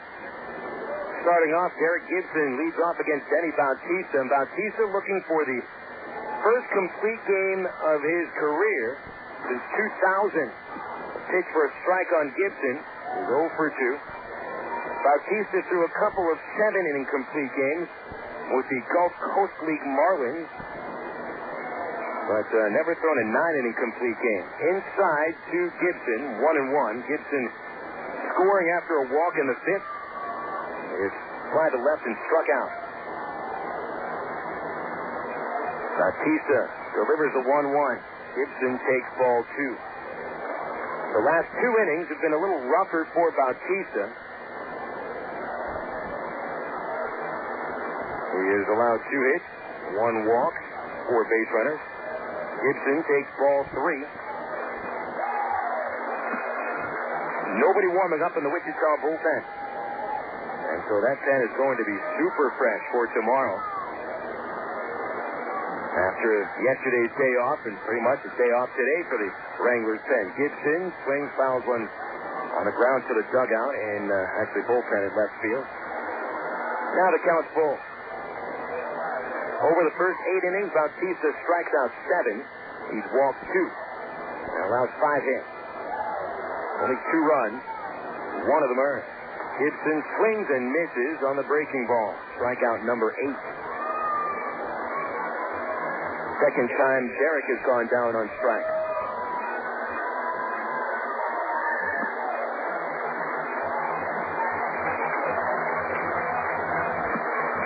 Here's Jeff Mathis, who's been on base 2 times, the only traveler to collect 2 hits today. 5th inning single, 7th inning single, and 1 run scored. Bautista delivers a strike on a fastball, and now the Wranglers get Mike Natale up and warming in the bullpen.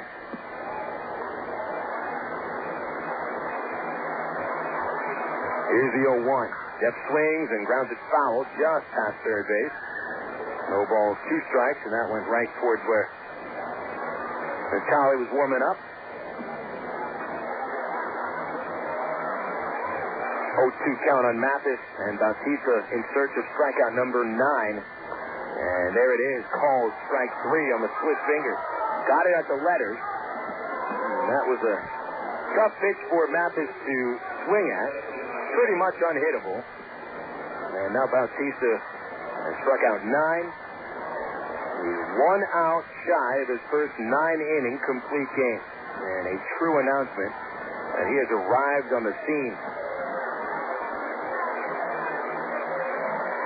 Elward stepping in, and a pitch for strike 1. Bautista throwing fastball. Elward collected the last traveler hit on a grounder off Bautista's glove in the 7th. The wind in the 0-1. Splitter low. 1 ball, 1 strike.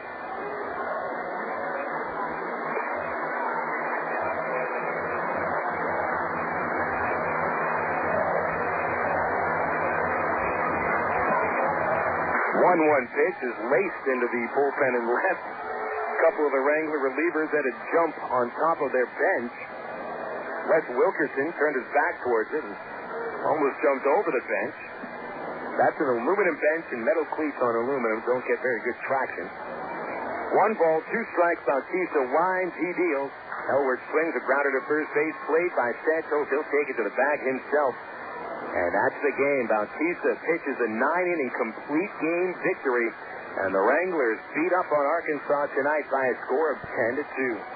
We'll come back for the Allstate Insurance postgame report to wrap things up on this game. Also set up the Southwest Airlines out-of-town scoreboard. That's right after this on the ticket. Total Sports 1380. The third base coach. He doesn't get much attention. You've never heard of a third-base coach groupie, have you? But he wants the success of the team. His experience and knowledge of the game can mean the difference between have experience with much more than just home. They can help with auto insurance, life insurance, and your retirement needs as well. And they'll do it without using any crazy signals. They'll help you understand the coverage options available so you can find the one that's right for you. You deserve a team with big league experience. That's all Allstate stands. Are you in good hands? To get a team with big league experience, just visit your local Allstate agent, call 1-800-ALLSTATE, or click on Allstate.com. Insurance subject to availability and qualifications. Allstate Insurance Company, Allstate Property and Casualty Insurance Company, and Allstate Indemnity Company, Northbrook, Illinois. Hey guys, want another beer? Another what?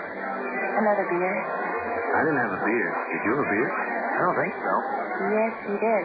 These beers right in front of you. Remember you ordered them from me? Weird. I remember eating the wings. Yeah, the wings were good. Are you sure we drank the beer? Look, you guys came in, you ate the wings, you drank the beer. Huh. Whatever. Do you guys want another round? Of what? Beer. Yeah, that sounds great. You want a beer? I would love a beer. Next time, try the light beer with the taste you won't forget. Great tasting, less filling, Miller-like. Miller. Good call. Miller Brewing Company, Milwaukee, Wisconsin.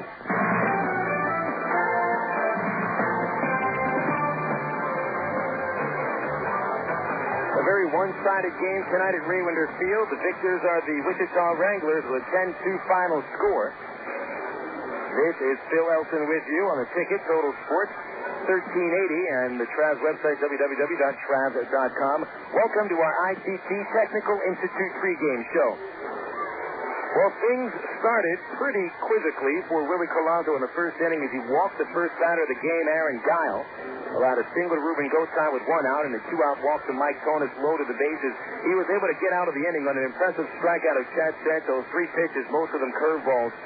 And Collazo wiggled out of the first inning with leaving 3 runners on base, but he would not be so lucky the second time around. The Wranglers had 2 infield singles. Collazo hit Aaron Guiel to load the bases with only 1 away. Then he hit Ruben Gotay to force in the first run, which brought up Brandon Berger, and Berger basically put the game away in the second. Tell you what, if Collazo can get out of a bases-loaded jam with 1 out and allow just 1 run, that's not that bad, but can't have the bases loaded this many times. 2-2, the stretch. The pitch to Berger. Swing and a drive to left field. That one is way out of here. A grand slam home run for Brandon Berger. And the Wranglers lead 5-0. Collazo threw a fat one at the knees. Berger all over it. His 12th home run of the season. And they're up by 5. And so the Wranglers really never looked back after that. They collected 2 more runs in the second inning, both on singles. On a single by Justin Gamal, who finished 2 for 2 in the second inning. And then in the 4th inning, with Hector Estacio on, a couple of walks and a 2-run double by Gamal brought home 6 runs for the Wranglers. Travs managed their first run of the game in the 5th. After Gibson walked, Bautista allowed a single to Jeff Mathis, and after a double play, Gibson was at third base. Christian Guerrero knocked him in with a single to left field, but it was 6-1, actually 8-1 Wichita at that point. Travs would score 1 more run in the 7th, so that was after Wichita scored twice. Last Trav run came on a strikeout wild pitch. Bautista ends up going the distance with a 9-inning performance. Not many complete games in the Texas League this season. It's minor league baseball. Let's face it, we do not see many complete games. And for the Wranglers, with Bautista throwing this complete game, Wichita has now had only 2 complete games thrown this year. Junior Herndon threw the other one, and that was a 7-inning complete game. Give you a quick second here to figure out how many complete games there have been thrown. There have been only 16 complete games thrown this season. I'm not sure how many are 7-inning games, how many are 9, but very impressive performance by Denny Bautista as he runs his record at 2-0. Collazo with the loss. He's 2-7, no save. Time of game, 2 hours, 25 minutes, and the paid attendance is 25:51. We'll have a break on the Allstate Insurance post-game report, and when we return, we'll look at the Southwest Airlines out-of-town scoreboard and update the Home Run Derby in Houston. That's after this on the ticket. Total Sports, 1380. Frank, what are you doing here? Wife sent me. We're out of Coke. You? Sorry. First one to aisle 5 like the other. Coke. Yeah, you're on. Yo, Tony Stewart, you jumped the green flag again. Hey, stop throwing cereal boxes at me. Whatever, stop drafting my car. Walter. Oh. Looks like you're buying me that Coke. NASCAR fans have a one-track mind. Case of Coke says I need you to register. Coca-Cola, the official soft drink of NASCAR. Coke, real. Junior Banana Split. Sonic's got it, others don't. Introducing the new Junior Banana Split from Sonic. It's half the size, but with all the taste.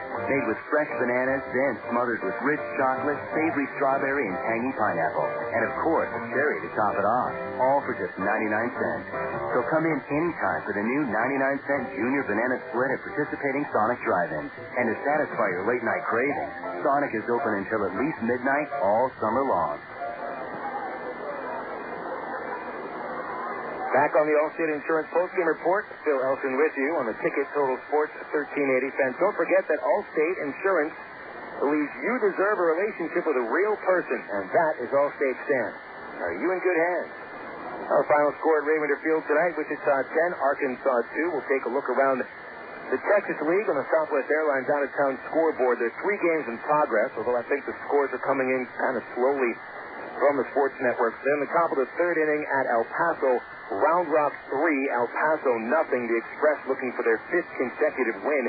First place San Antonio in the West Division tied with Midland. It's 3 apiece on the top of the 7th at First American Bank Ballpark. And in Frisco, it's the Rough Riders leading the Tulsa Drillers 6-5 with a game in the top of the 6th. Those 2 teams battle it out for 2nd place in the East Division. Over to the Home Run Derby at Houston's Minute Maid Park. It's a battle between Lance Berkman and Miguel Tejada. In the first round, Barry Bonds and Rafael Palmeiro led the way. Palmeiro 9 homers, and Bonds hit 8, but they did not last after the second round. Bonds finished with only 3 home runs in the second round, while Palmeiro hit 5. Houston's Berkman hit 10 in the second round. Meanwhile, Miguel Tejada hit 15 home runs, and he actually leads with 22 home runs overall. But of course, it matters what you do in the final round. Berkman in his round went the distance 4 times. And Tejada right now at the plate without a home run. And so it's Tejada and Berkman matching up in the Home Run Derby final round. And it looks like we have a final, and I think that the winner is Berkman. Tejada might have gone without a home run in the final round, and so congratulations to Lance Berkman, seemingly the Home Run Derby champion. And that is your look at the Southwest Airlines out-of-town scoreboard. Southwest Airlines is the official airline for the Arkansas Travelers, and there are 60 destinations that you can get to from Little Rock on Southwest Airlines, and the only place you can get that destination online is www.southwest.com. We come back to wrap up our broadcast after this break on the ticket. Total Sports 1380. 8-figure contracts, multi-million-dollar signing bonuses, million-dollar incentive clauses? Yes. Professional athletes get paid a lot. But hey, you expect them to. After all, they're in the big league. Now, Allstate's in the big league, but that doesn't mean you have to pay a lot. In fact, you may be surprised to learn that 7 out of 10 drivers who switch their auto insurance to Allstate said they saved money. And you can always expect great service, even if your Allstate agent happens to pull a hamstring. Playing softball. Big league insurance for less. That's Allstate stands. Are you in good hands?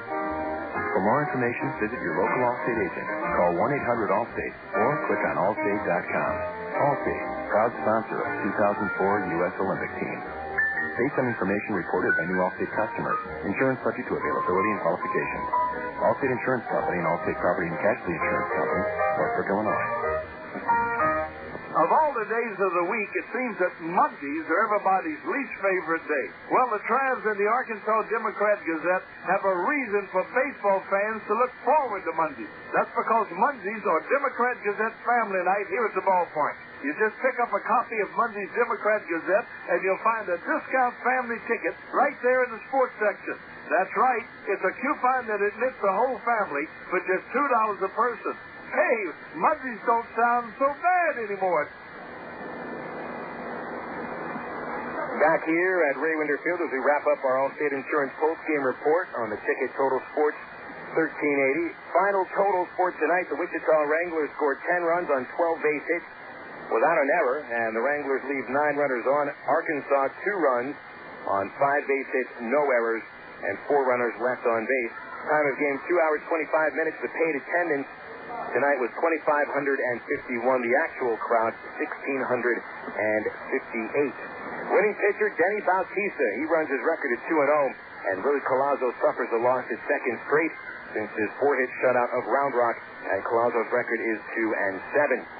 With the loss, Arkansas has now fallen to 7-12 in the second half of the season, and the Travs continue to have trouble hitting the ball, averaging now under 2 runs a game in the second half of the season, and the Travs have lost 8 of their last 11 games. Meanwhile, Wichita picking up win number 14 in the second half against just 5 losses, and they'll keep their lead in the East Division to 4 games ahead of Frisco or Tulsa, whichever of those 2 teams figure on winning the game between themselves today. Tonight's BC Powder player of the game is right-hander Denny Bautista. Bautista goes the distance for his first time in his career, a 9-inning complete game, allowing 2 runs, only 1 of them earned on 5 base hits. He walked 2 and struck out 9, and he's won 2 games against no losses. We'll also offer up apologies to Justin Gamal, who finished 3 for 4 with 3 RBIs, and Brandon Berger, who really put the game out of reach with a grand slam off Collazo in the second inning. And so BC Powder is the official pain reliever of the Arkansas Travelers. BC gets into your system fast, and BC goes to work fast. For headaches, backaches, or muscle pain, nothing works faster than BC. Use as directed. Well, we wrap up the season series between these 2 division rivals tomorrow night, as the Travs send left-hander Corey Lee to the mound. His record 0-2, and the earned run average is 3.82. Pitching for Wichita, right-hander Danny Tamayo. His record 4-6 with a 5.79 ERA. You can pick up a discount ticket for tomorrow's action at an Exxon station near you, and that should be anywhere in the Little Rock area. It'll get you in for $3. And we'll be playing Golden Corral Villa Italian Restaurant Bingo for dinners and various other prizes between innings. First pitch at Ray Winder Field tomorrow night at 7:10. The gates will open at 6:10, and we'll have our ITT Technical Institute pregame show at 6:50 here on the Ticket Total Sports 1380.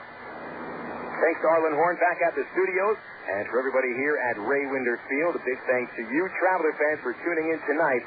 Once again, your final score from Little Rock, Arkansas, the Wichita Wranglers 10, the Arkansas Travelers 2.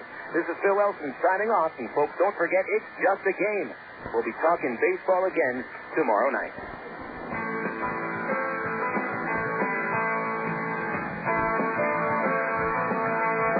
You've been listening to Arkansas Travelers Baseball on the Ticket Total Sports 1380. Arkansas Travelers Baseball is made possible by Miller Lite, ITT Technical Institute, Coca-Cola, Sonic Drive-In, BC Powder, and by Allstate Insurance. Be sure to catch all of the Travs games this year on the Ticket Total Sports 1380.